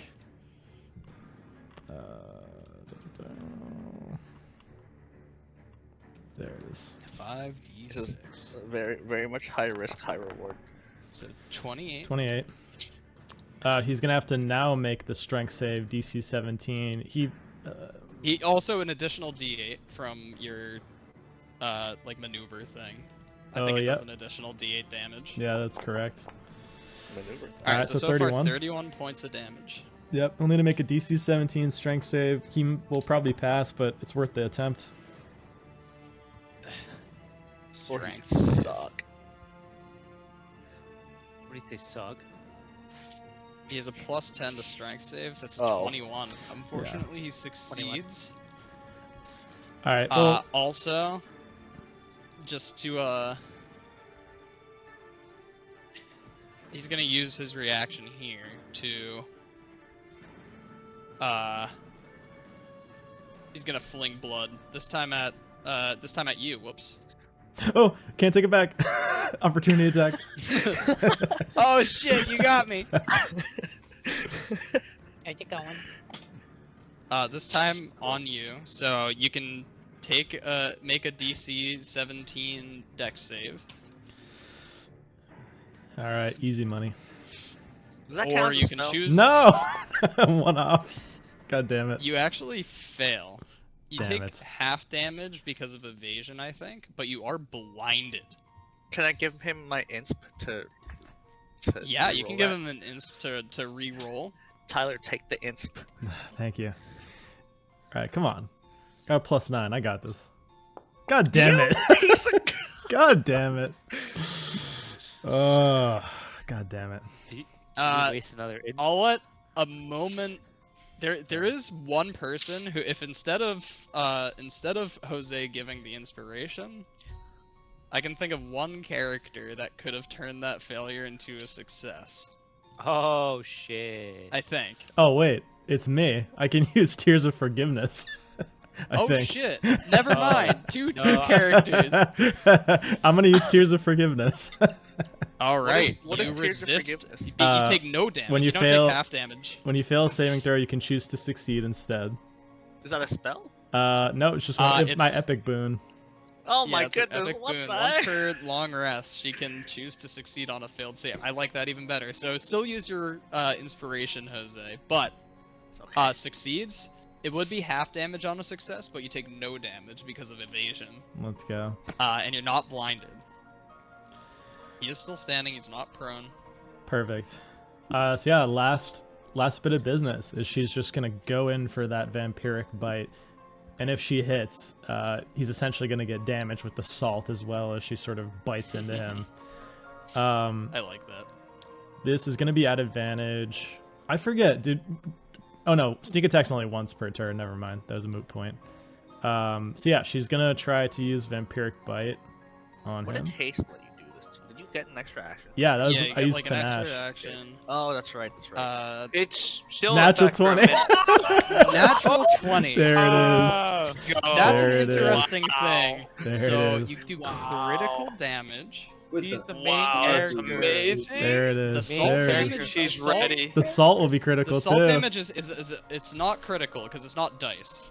It's a flat The 10 aura damage. is Oh, I thought it was dice. Okay. She's aura maxing. No, it's a so flat hard 10 now. damage, but roll critical damage on your bite. 24. Holy shit. I didn't even think you were gonna roll nearly that high for damage. Oh yeah, you have like piercer essentially. I forgot you do an additional die of piercing damage. Yeah, exactly. It's calculated right, On a which is crit. cool. I thought this was gonna be a much more like close moment, because including the radiant damage from like the salt that you applied to your bite, the damage number that you needed to get to reduce Odrakthir to 0 hit points. So like before the radiant damage from the salt was 15. He had 25 health points remaining. Oh, Let's You go. bite into him and a spray of caustic blood fills the air. Pretty much anyone within like 20 feet of him takes 5 acid damage. I don't think that like brings anyone down to 0 or anything. Yes. His It hurts so blood, good. it's like his regenerative capabilities are kind of what makes him resistant to his own acidic blood, but his own blood begins to tear himself apart, sloughing the flesh off of his bones, beginning to, in like the armor, shedding off of his body as his actual form begins to diminish with no skin, no muscle, or anything, and it begins to take on more of that original form that you originally fought Odrakthir in. This more skeletal being, but his blood, red at first, but like steaming, just begins to, as it falls out of his body and onto the snow, it very quickly takes on like this tar-like, more viscous, like black appearance as it becomes more inert in the cold and loses its acidic properties as and it goes beyond that, beyond his original form that you fought him in. His bones begin to melt as well, and they begin collapsing in on himself, and he goes to, I think he would go to like say something or make some final remark at you, but you have your teeth around his neck. He cannot speak. He cannot scream. And with that bit of like radiant energy, that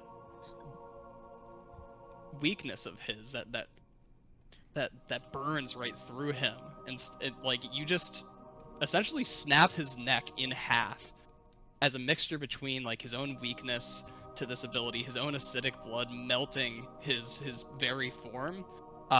You just snap a very brittle bone in his neck, and his skull collapses to the ground and sinks in as it just turns into a pile, or he turns into a pile of black mush, leaving behind only whatever like magical items he had on him, some of his weapons, like the cape he was wearing, and that's it. All of his mundane things are gone. He has all he is like relegated to is just a pile of possessions.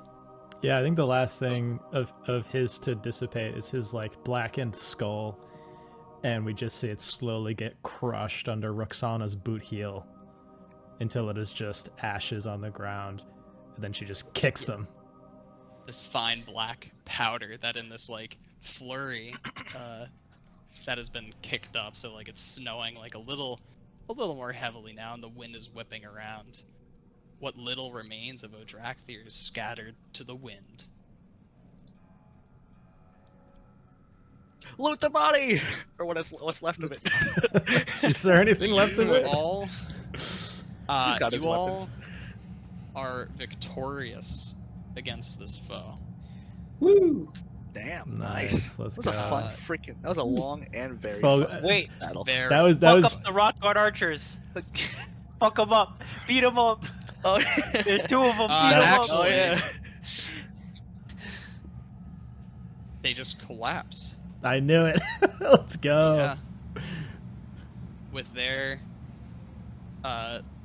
you know, I'm just gonna delete Odrakthir from That haste was the system huge. combat because he's The gone. haste was That That was came in massive. handy. bro. All the So vampire Roksana was spawns. easily the right choice. Let's go. Yes, it All was the apparently. manpire spawn. Yeah, all the manfire, the manthers, The Manthers. The Manthers. all collapsed to the ground. So, Nuts. Nuts. I'd say the only Oh, I guess I can turn off this combat playlist.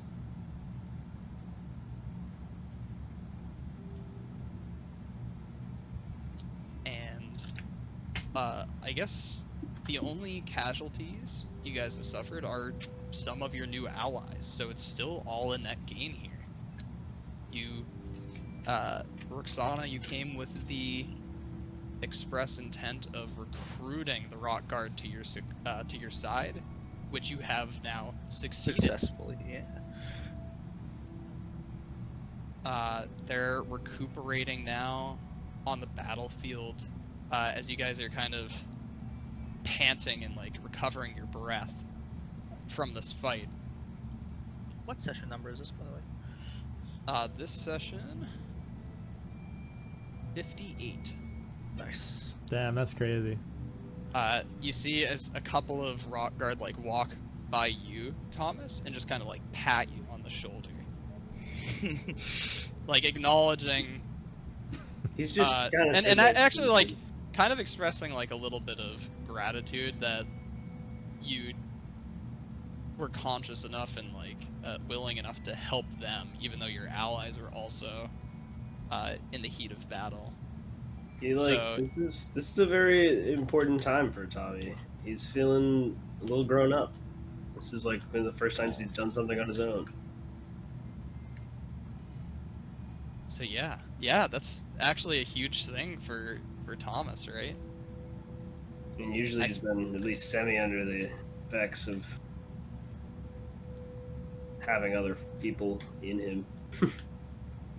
Yeah. So like, this is the first like huge accomplishment that Thomas has had, like on his own in decades, right?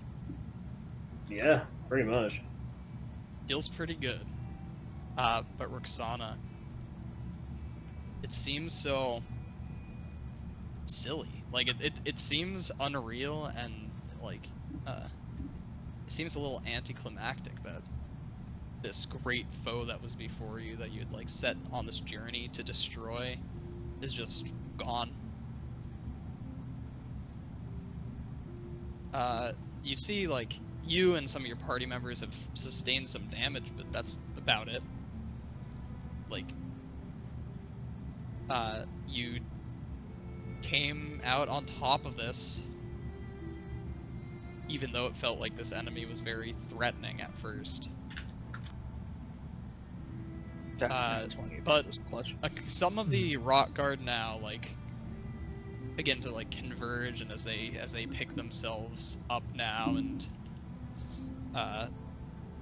like begin to recuperate, tend to their wounds, maybe like drag their dead over to like one spot, maybe like a pyre to burn them or something. It almost seems like they're gathering around you and are expecting you to say something to them.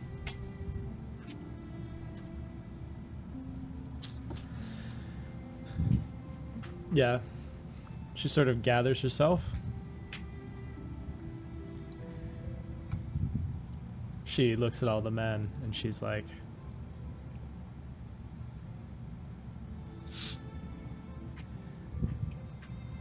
I would congratulate you more. This is a victory. Don't misunderstand me, but this is but a shadow of what's to come. Our work is not yet done. To solidify our house. To avenge Saris's death. To unify All forces left broken and disparaged in this place.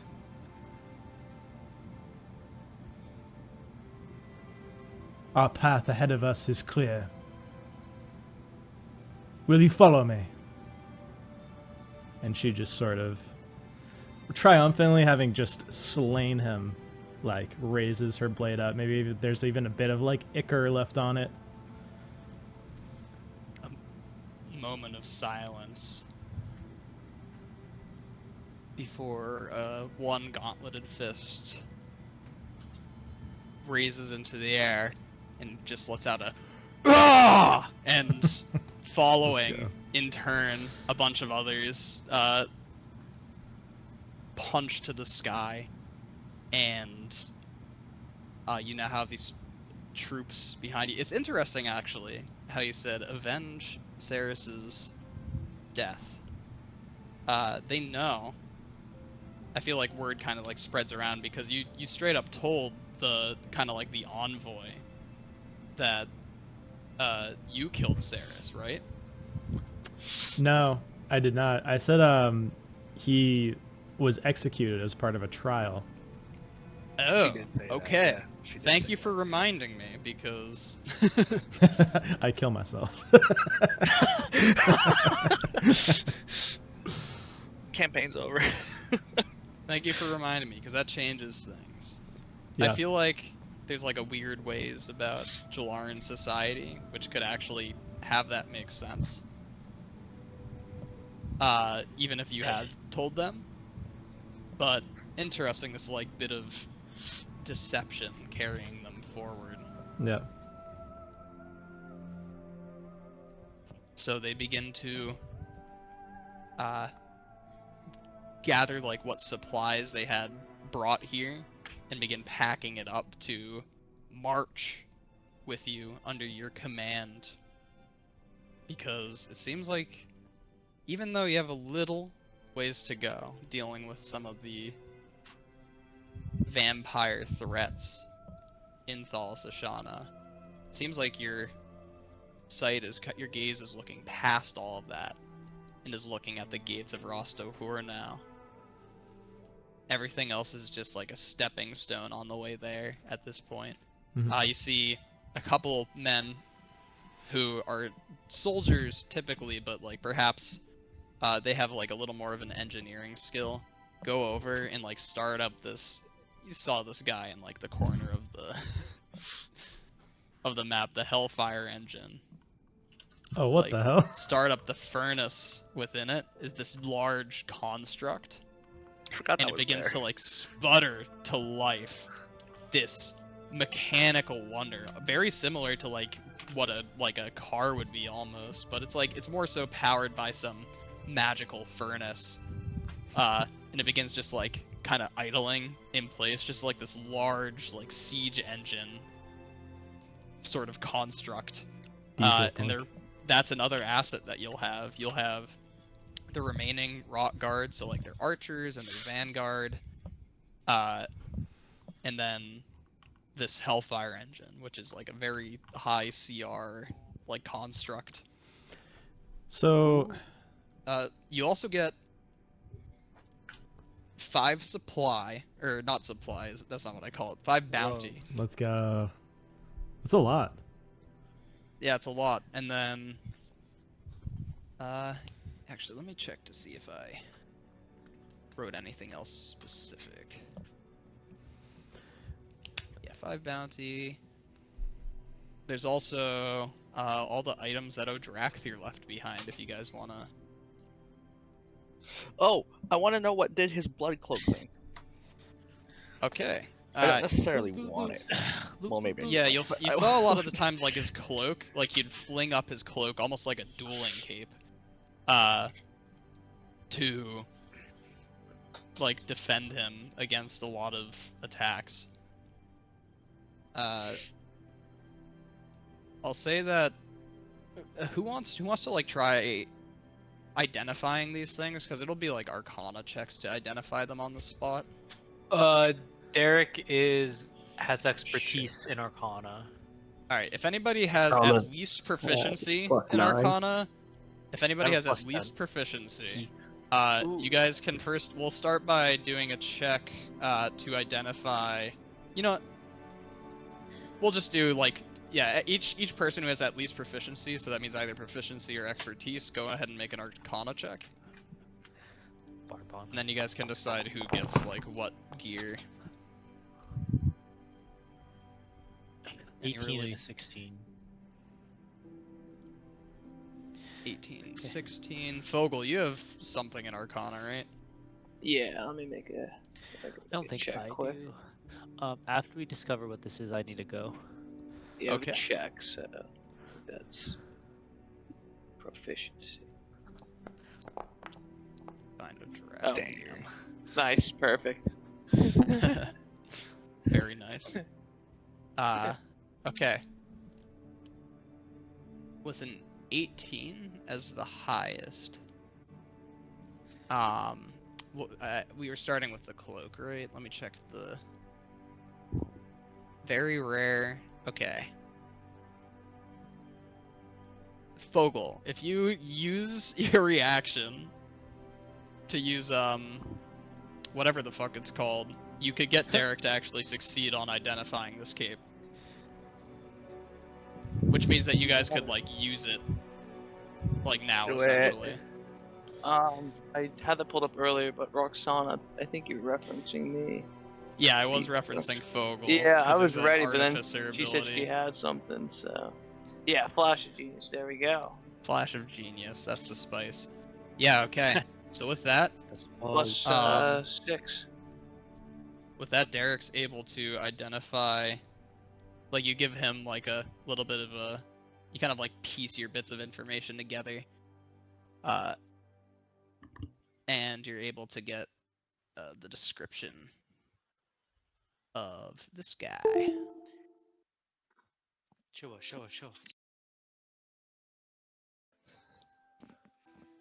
The blood barrier cape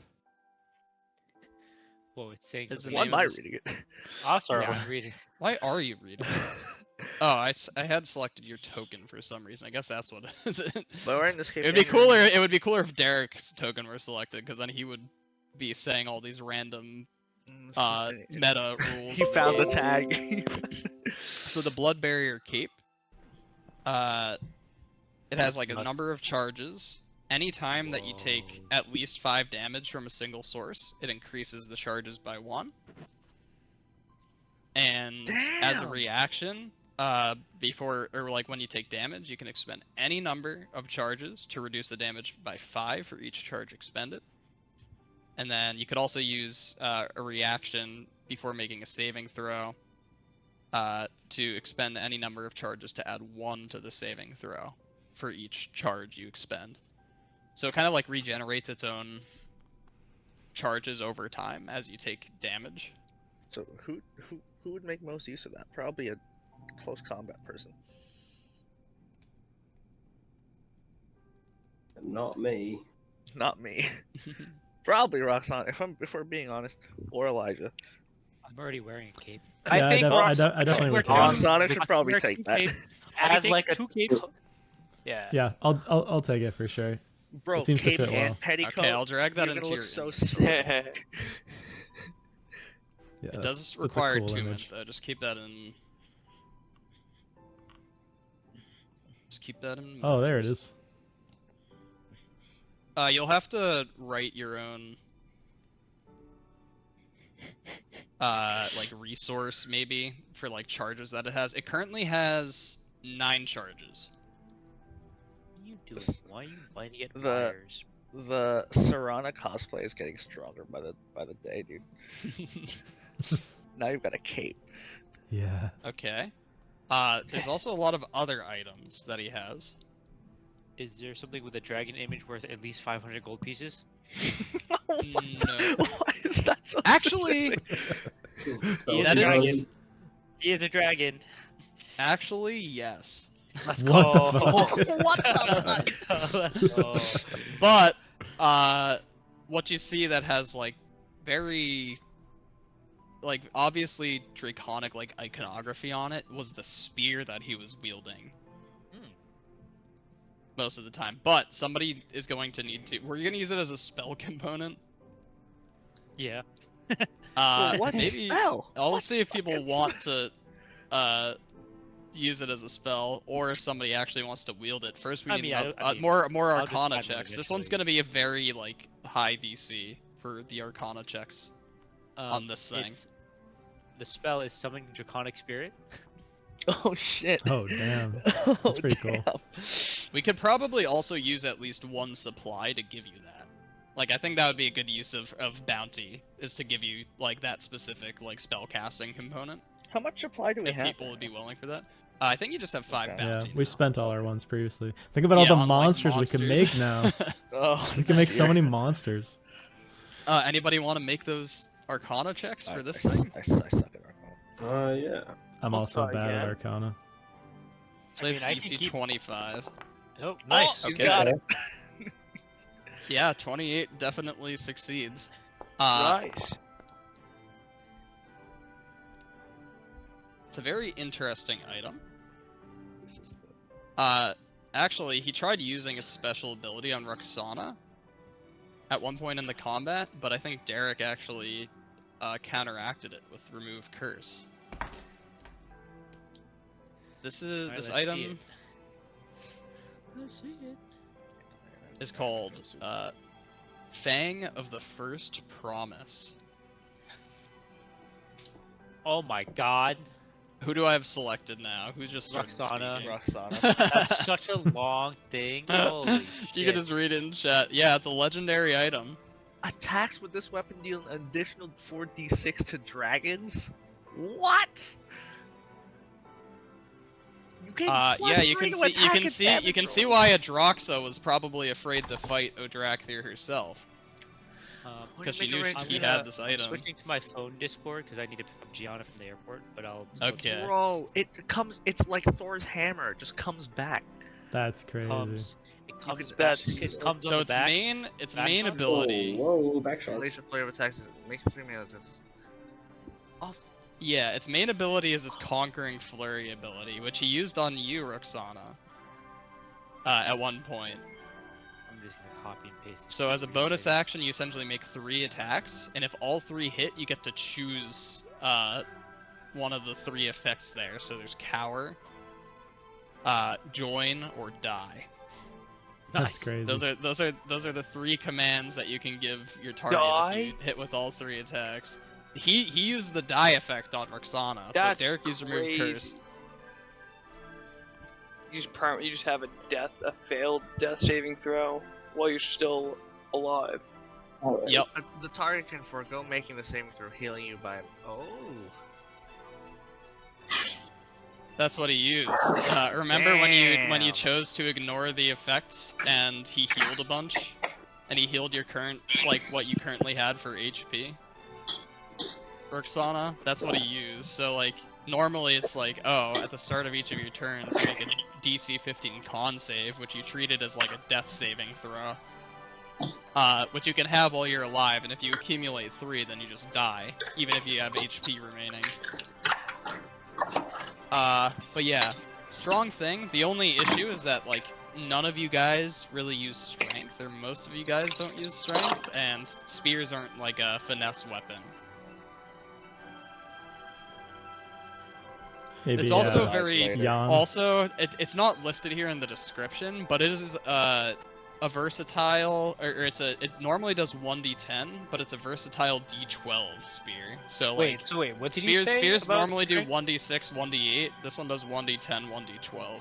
Could Jan use it? Yeah, it sounds like a Oh, Jan because- weapon. Jan could You use like it. I think spears. Derek could use Yeah, it because Derek it's could a use it. simple He's- weapon. Yeah. And But it's Jan super already, easy yeah, to Jan strike. already has like a very cool weapon that he uses most of the time. Like Fair. it's very ingrained with his character. But if he does want it, then sure.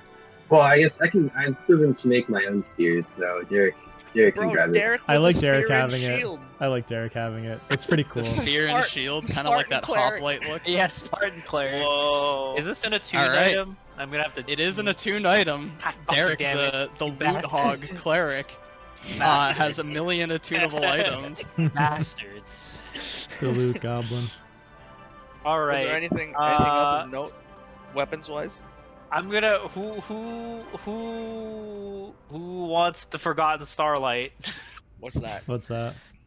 Oh, That's the oh, crazy oh, one. That's Oh, is that the that's reset another button? legendary item. yeah. Hold on. No, I'm that's gonna- not the There you reset go. button. Here you go. No. Oh wait, how do you just Whoa. like? Oh, you can just like click on the item. Doit. I Yeah. don't know why I haven't. been doing 111 that. force damage. Crown of Stars. Hold on. Crown That's of Dark Star. that. Wait. That's those aren't the spells. That's just the item. It also gives Wait. you 6 spells. Yeah, it gives you the 6 spells: Magnify Gravity, Yeah. Gravity Sinkhole, Gravity Fissure, Reverse Gravity, Crown of Stars, and Dark Star. I mean, that would just be adding to the things that Thomas manipulates if he takes it from you. 111 force damage. That's crazy. What the Oh, shit? Yeah. Who wants That's a it? very like Right, niche right. ability that I'm not even sure would really do anything in Who the wants moment. it? Who wants it? I mean, Someone's yeah, getting it. I'll take it. I don't really have too much by the way of items besides. You my see cloak. Derek Whoa. somehow pull something out of his like Wolfward clasp that looks like it's a mini supernova and just hands it to you. You're So like, wait, good job, was that Thomas. Thomas? Yeah. Okay. I gotta We'll give go. it to Alright. Thomas. Oh wow, thank Dude. you. Here's permanently. And I'm Oh gonna- my god. You want to copy and paste it from my sheet before I delete it, stuff? Yeah, I'm gonna drag it over and also Okay, drag cool. over all the spells first. Alright, if so that's now okay. I have a Oh, dude. fucking shield.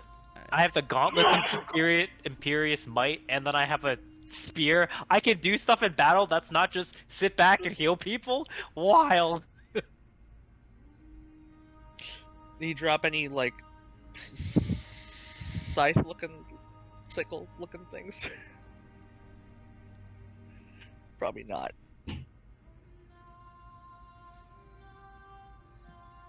Alright, let me make sure this is actually like set up correctly. So Thomas, in your inventory or like in your spell book, you should see Yeah, just like all the just they like all have the, the same image. other ones. Yeah.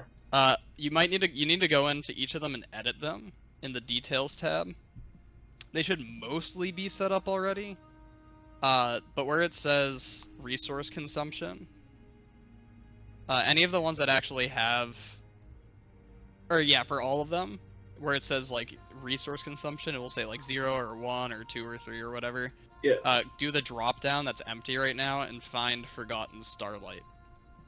Gotcha. Because it does key off of the item, which is also in your inventory now. Just make sure you attune to that. Yeah.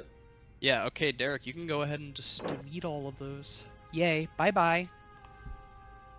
Something cool for, Jan, you've already seen it in action, so I don't think you really need to, you wouldn't need to identify it because you, like, would have keyed in on what its abilities are. Jan, you find over on, like, a staircase, because he hurled it at you at one point during the combat, is the Javelin of Lightning. Oh, lightning. I can use that. I might not be able to post descriptions of it in the chat because of like a way I have a module set up that is meant to like hide descriptions from you guys for like pretty much to like hide abilities that enemies have from you. But I'll drag it onto your sheet for now, Jan. So the Javelin of Lightning, I'll just drag that onto your inventory. I don't even think it needs like Yeah, I got attunement or anything. I think it's like, yeah, attunement not required. So yeah, you can speak its command word, in which case you make like a normal attack against like any creature like that you normally would be able to, but it creates like a essentially like a diminished like lightning bolt spell in between you and the target that like everyone in between needs to make dex saves or take 46 lightning damage. So kind of like how you throw your javelins now, this one's a Javelin of Lightning, which has like an extra cool ability onto it alongside it. Also, Sick. not going to require a check for these two items. One of them is a +1 scimitar, if anyone wants that, which is a finesse weapon. I don't know have if anyone. proficiency in that? Yes, I do. You do. Okay. Is that what we flavored your sickles Sickle as, yes. Yeah. Okay. So yeah, you do have proficiency in scimitars. Would you like that? Because I think you just have like a normal sickle I and then do. your good one, right? Yes, I do. Sure. We'll give you a scimitar. I'll drag that in your inventory. There's also the vicious hand axe. Viscous hand axe. Guy was just which- a loot bag. Viscous. Yeah, he just had like a ton of. Yeah, he was a loot bag. He was a loot goblin, dude. He's a loot rat. Vicious hand axe. All it is that if you roll a 20 on your attack roll, the critical hit deals an extra 2d6 of the weapon's damage dice. Maybe you could give that to one of you guys or somebody else, like randomly. Maybe you could trade it in for something. Who wants to hold on to it for now? Because I'm not sure if it's like useful for everyone or anyone in particular. I'll take it for now if no one else wants to. All right, Hold on to it. Fogel. But a hand axe, I think, is like a simple weapon, so like you could use it. It's just like Yeah, I have I'm not clubs, sure if so... I'm not sure if hand axes are finesse or not. I don't think they are. One last thing, like his longbow that he had, I think, or maybe it was a short bow. A longbow. Somebody can roll, or any number of people with proficiency can roll Arcana checks for that. And I believe that's the last. Oh, he also has +2 plate armor. Oh, shit. Wait, who So plate armor? Fogel, Derek can also roll Arcana checks. Alexa, See if Alright, you can come on, identify his bow. Arcana, go. 15, bad. What about Fogel? Oh, yeah, let's get done. Fogel got enough. This weapon is called. I'll drag it into Fogel's inventory, and you can like. Can I like show it in chat? I'll just drag it into your inventory for now. It's the longbow called Air Render.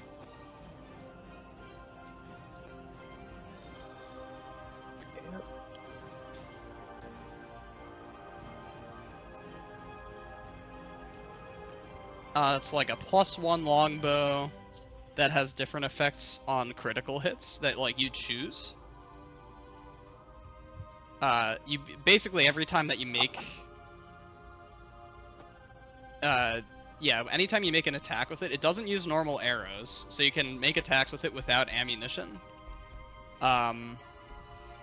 You choose which type of damage it does as it attacks. Like it uses compressed air essentially to make attacks, like bolts of air essentially, and you choose what form it takes on, whether it's like piercing, if it hits like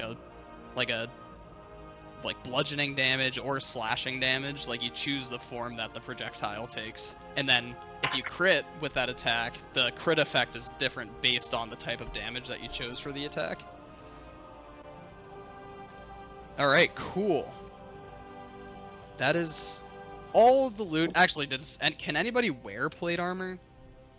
Derek cannot. He's Derek. proficient up to medium. Oh, damn. Is anybody proficient in heavy armor? I don't think so. We should just take it and sell it. We should give it to the Lake Hall Legionnaires. Yeah, I mean, you guys Yeah, can they kind of can like decide deck what to them do out with it. with like some magical items. Maybe if you like give them enough magical items, then like I can like essentially buff them in general, like their whole unit, That'd be cool. to essentially be magically equipped.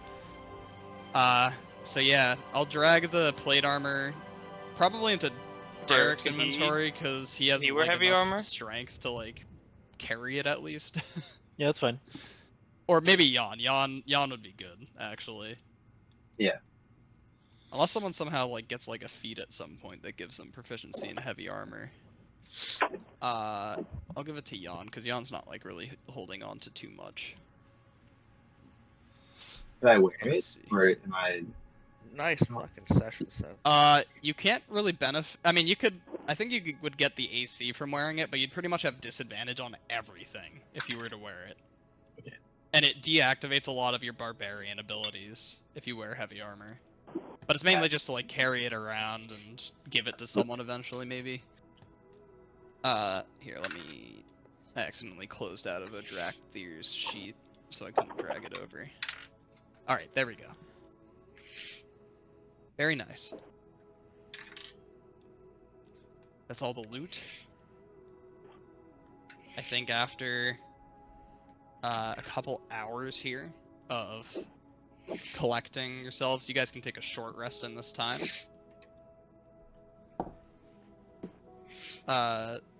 So just feel free to take the short rest from your character sheet. Let me close the combat finally. Hopefully you guys remember how to do the short rest as we continue narrating what happens next. The rock guards are ready to set out. And you march them out of this like mountain valley back on the road to meet up with the hopefully gathered like Drovir army that Odrakthir had been collecting. She had made calls to collect an army and gather an army to march on Rostohor. And coming out of this valley, it's probably been like several hours, probably like most of the day at this point, that you've spent like traveling here and then fighting and then like collecting all the supplies here and then marching out. You actually do start to see like little groups, small groups of people wielding weapons, like wearing armor, like whatever they could scrap together. Like maybe the occasional person like dressed in Drovir assassin's garb also on the road. And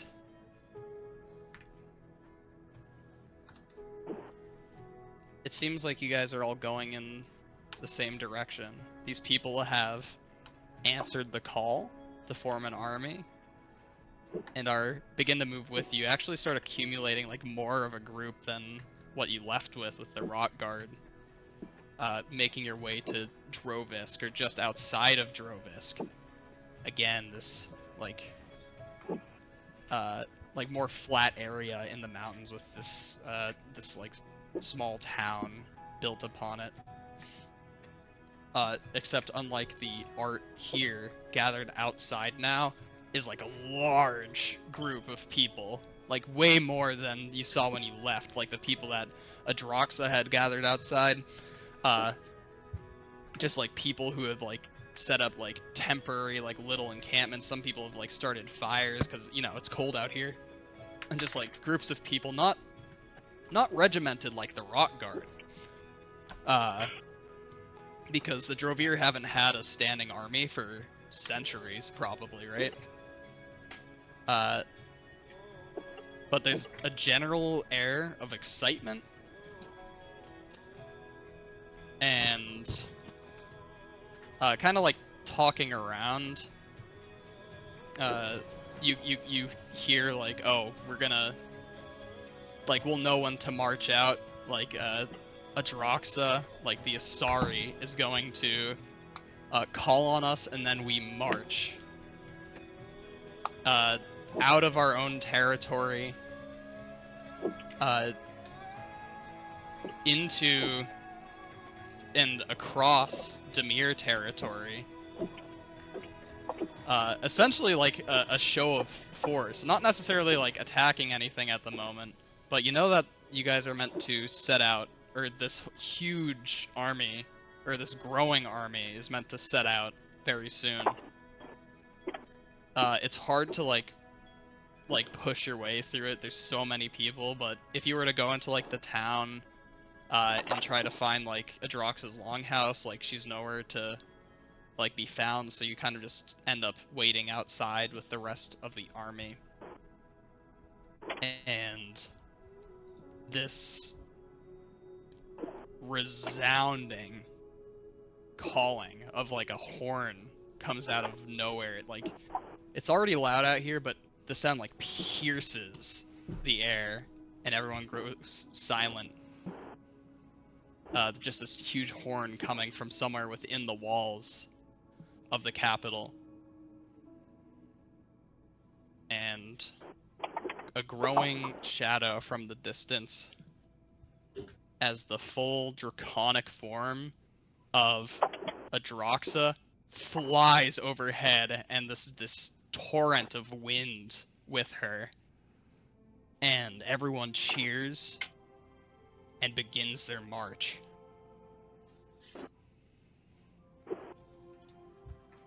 You guys still have things to do. Traveling with this huge army, even traveling with like the smaller army, because it's still like 50 plus people of the Rock Guard, will make you significantly slower, because they're like all armored, carrying a bunch of supplies. So you guys are faced with this. You can either you can tell like Odrakthir somehow, or eventually, like if you can end up making contact with her as like this march goes on, or with the Rock Guard, like say like, oh, here's where we want to meet up. Like, can you like gather here? More so for the Rock Guard because you're like really in control of them. And you can like separate from them and move a lot faster and tend to any like unfinished business that you have. Or you can travel with them, which will just take longer, which means more things can happen in that time. I will remind you that there are things that go on in the background as you guys go about different missions and whatnot. So if you take the time to travel with this bigger group, like more things, good or bad, will end up happening by the time you get to your next destination. So I'll kind of let Roksana choose, or if you guys want to talk over this. And then when you make your decision, I'll like make one little more narration, and then we'll end the session.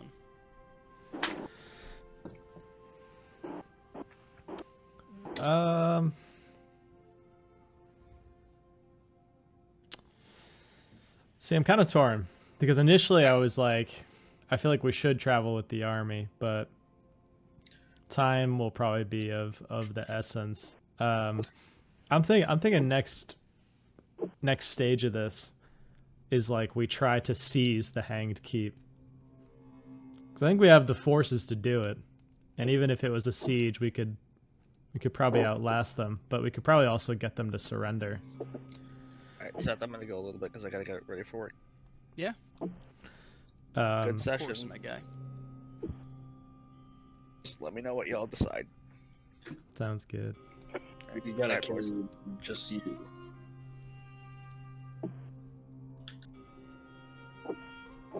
I mean, there also could be So- a situation too where like Roksana could hang back with the army to like establish a bit of rapport, and like you guys could go ahead or something, like divide and conquer it a bit. So I don't know.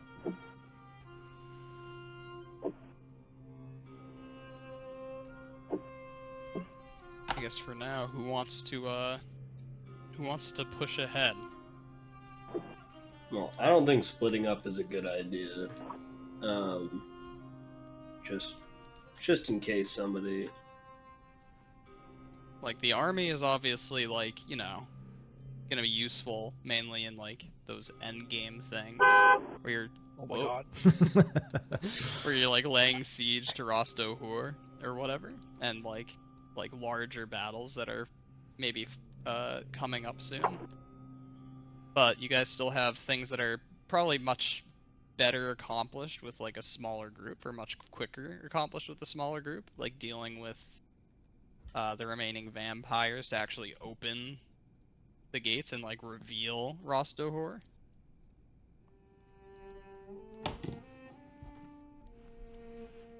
No, that's a tough one. I don't actually Yeah. like. I think from like a role-playing standpoint, marching with the army would raise morale for sure. It'd be so Like, cool. You know, Yeah. you know, let me It would be very cool. And it would make the most logical sense to yeah, me. I would say. Let I me think tell we- you one other aspect that maybe you hadn't considered, because a lot of things have been happening. Like this last like Drovir arc has like a lot of things have come to light. I will remind you of the impending doom of Thalas Ashana. Remember the bounds of the night sky receding in the distance. The domain itself is collapsing, disappearing, evaporating. Well, if it's that dire, I mean, do we even have to move? Like, what if we just theoretically notified the Lake Hall Legionnaires to meet us up here? They could probably move pretty fast. Dealt with the last, what's his name? Songbird. Well, killed him somehow in some ritual, and then forced the events to happen without even moving the army. well, it seems like I'll remind you that the producer of like the Stellar Umbra, the thing that like creates the illusion, and the thing that seems to be failing is located in Rostohur. To get to, again, Rostohur hasn't like really revealed itself. It's kind of like outside of perception right now, but everyone seems to be aware that this whole army would need to march through Demir territory to move towards Rostohur. And Drovir territory is kind of on the fringe of this illusion right now, meaning that if it deteriorates much further, like the Drovir territory is going to disappear like sooner than other territories. I mean, that's kind of a catch-22, because, like, if we were to open this passageway to Razduhor, like, who's to say the army will even be there in time? Well, it's more so say that you're with the army and you march all the way like through territory, because it's gonna like take a while, right? It's also gonna take time for you guys to find ways to deal with the remaining vampires. You have 2 more that you need to defeat, to kill, to get into the Rostohur. What is the Like, other? one of them could be. What is the other one besides Songbird? Well, there's 2 other potentially. Yeah, There's besides Songbird, besides there's one other that you yeah. guys haven't found yet, and then there's your dad as a potential additional vampire. Pretty much. So here's what it is. The army's gonna take time to march. If you march with them, that's taking away time from your group that you have to attend to any other business that you have remaining before the gates to Rostohur open. This could be to literally open the gates of Rostohur, in which case you'd be on even more of a time crunch, like marching. You'd probably want to go ahead to use your time to open the gates so that perhaps the army can just attack by the time they get there.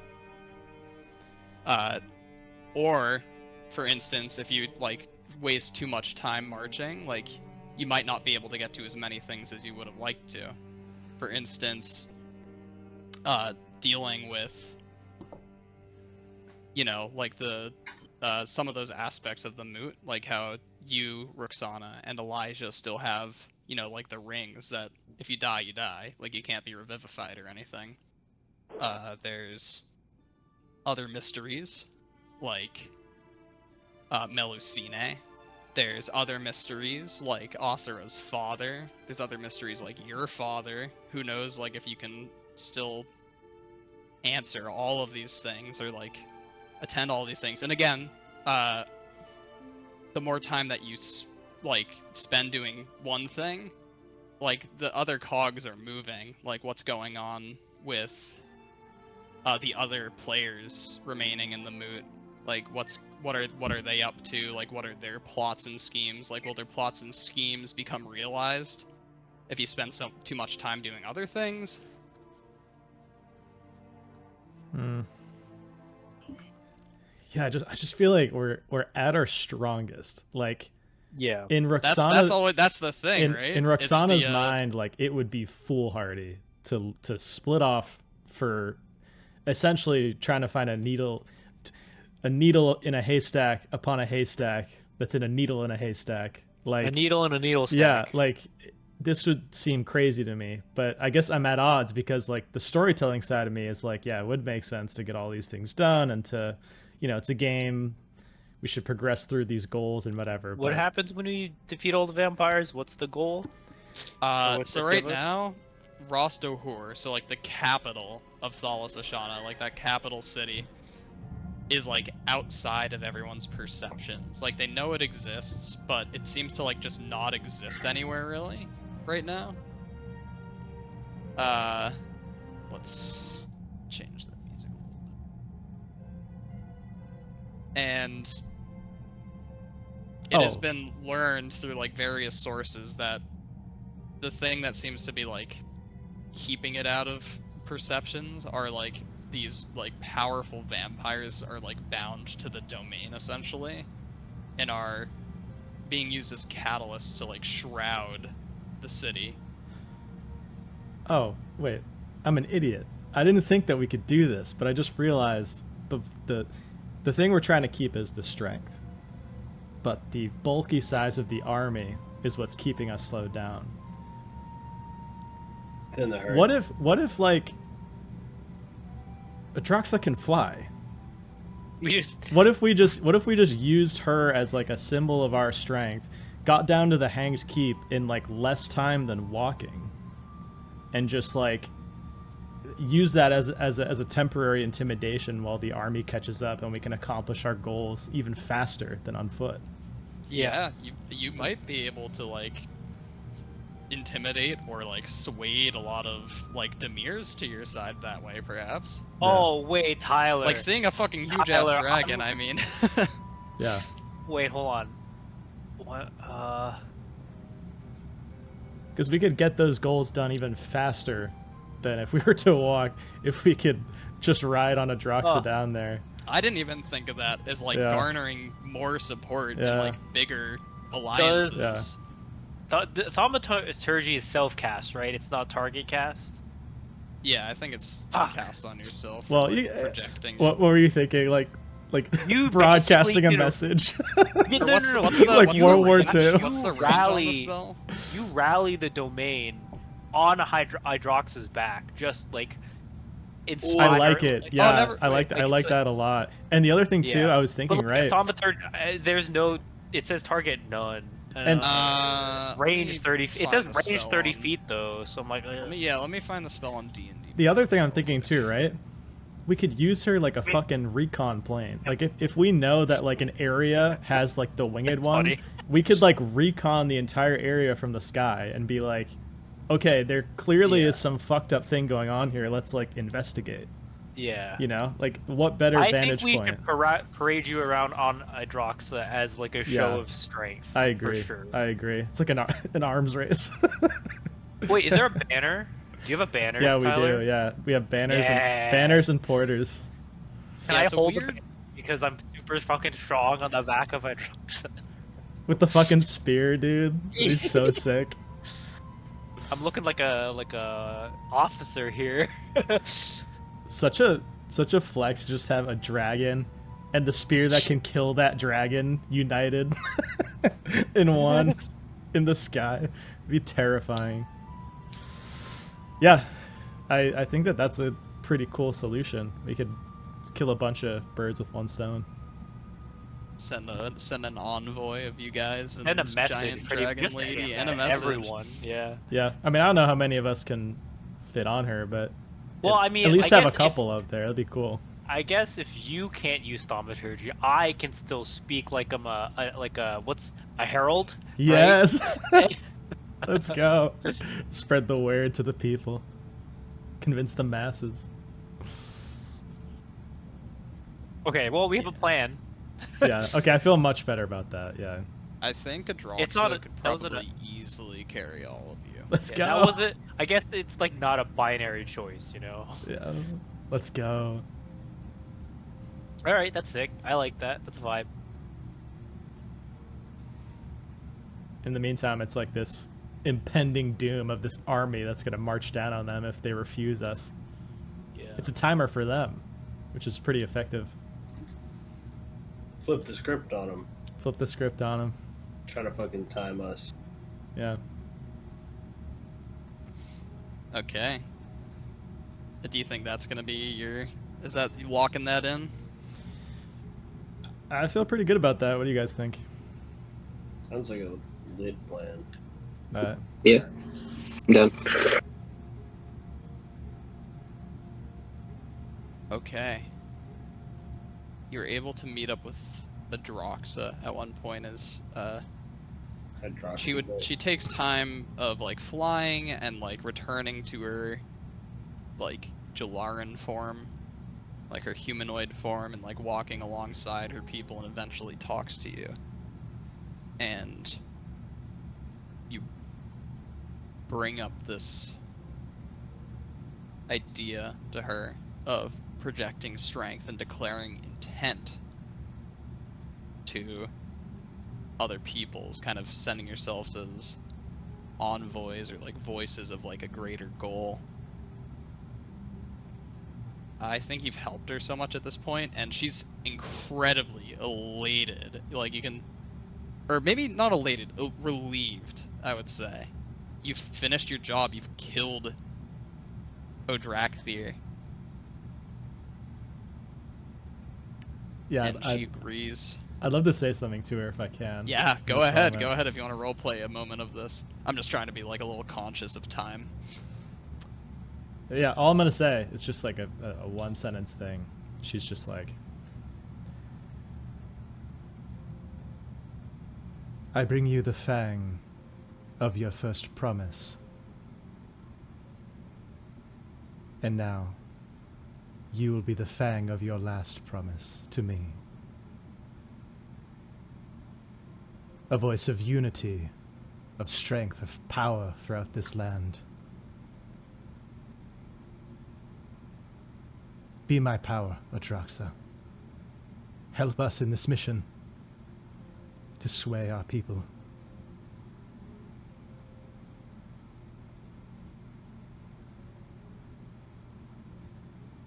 I will be more than your power.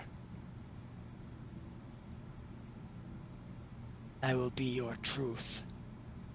The snow on the ground whips around her in kind of this vortex. Let's go. As she goes back into like her gargantuan dragon form. Come then. We fly. Let's go. This is sick. Flying overhead. She circles around. Unnecessarily, but it's kind of just like cool. Thinking about it as like, you know, like planes like leaving, like going off the runway, and then they like veer off into the direction of like their given route. Like she does like a fly around of the entire army, looking like ants on the ground, but like just the sea of black dots on the landscape. And it feels heartening. Like there's so many that have been rallied to your cause, but they fade into the distance quickly as she flies over these mountain ranges, descending over these less snowy peaks eventually. More vegetation starts to show up, but like just on this cusp of, you know, like that spot on mountains where it goes from like foliage to just like no foliage essentially. Going back into like the forests that kind of connect Rovir territory to Demir territory.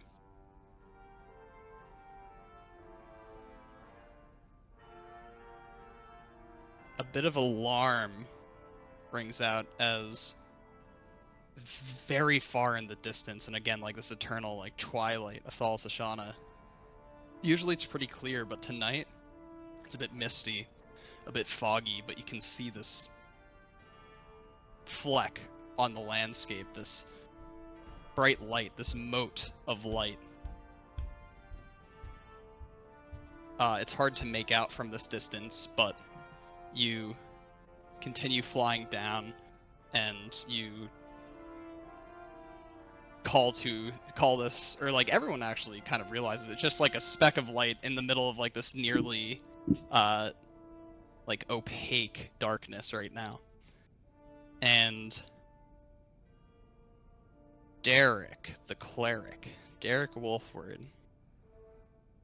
Yes. when it gets to the point where it gets to a point where I think it becomes more obvious to you than anyone else. Because you've seen it before. You don't know if it was in a dream, in a nightmare, or neither of those things. Perhaps it was just some truth that you've seen in your sleep. Because in the distance, you see this brilliant blue blaze.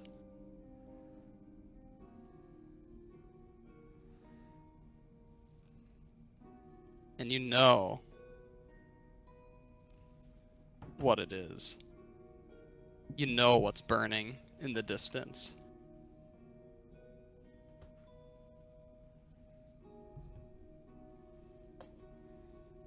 And as the mist begins to part, as you get lower and there's like less of a clash in temperature, it becomes more clear.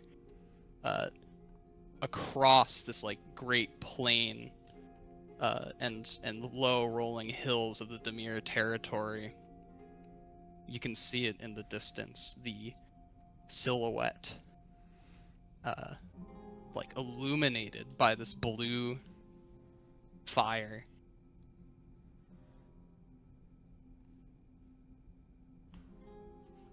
Ooh. The Hanged Beautiful. Keep Oh shit. and Eskviv in the distance. Bro, it's all. Yo, what? Who attacked the Hanged Keep? Who? What? The fuck? What portent is this? Is it actually a threat?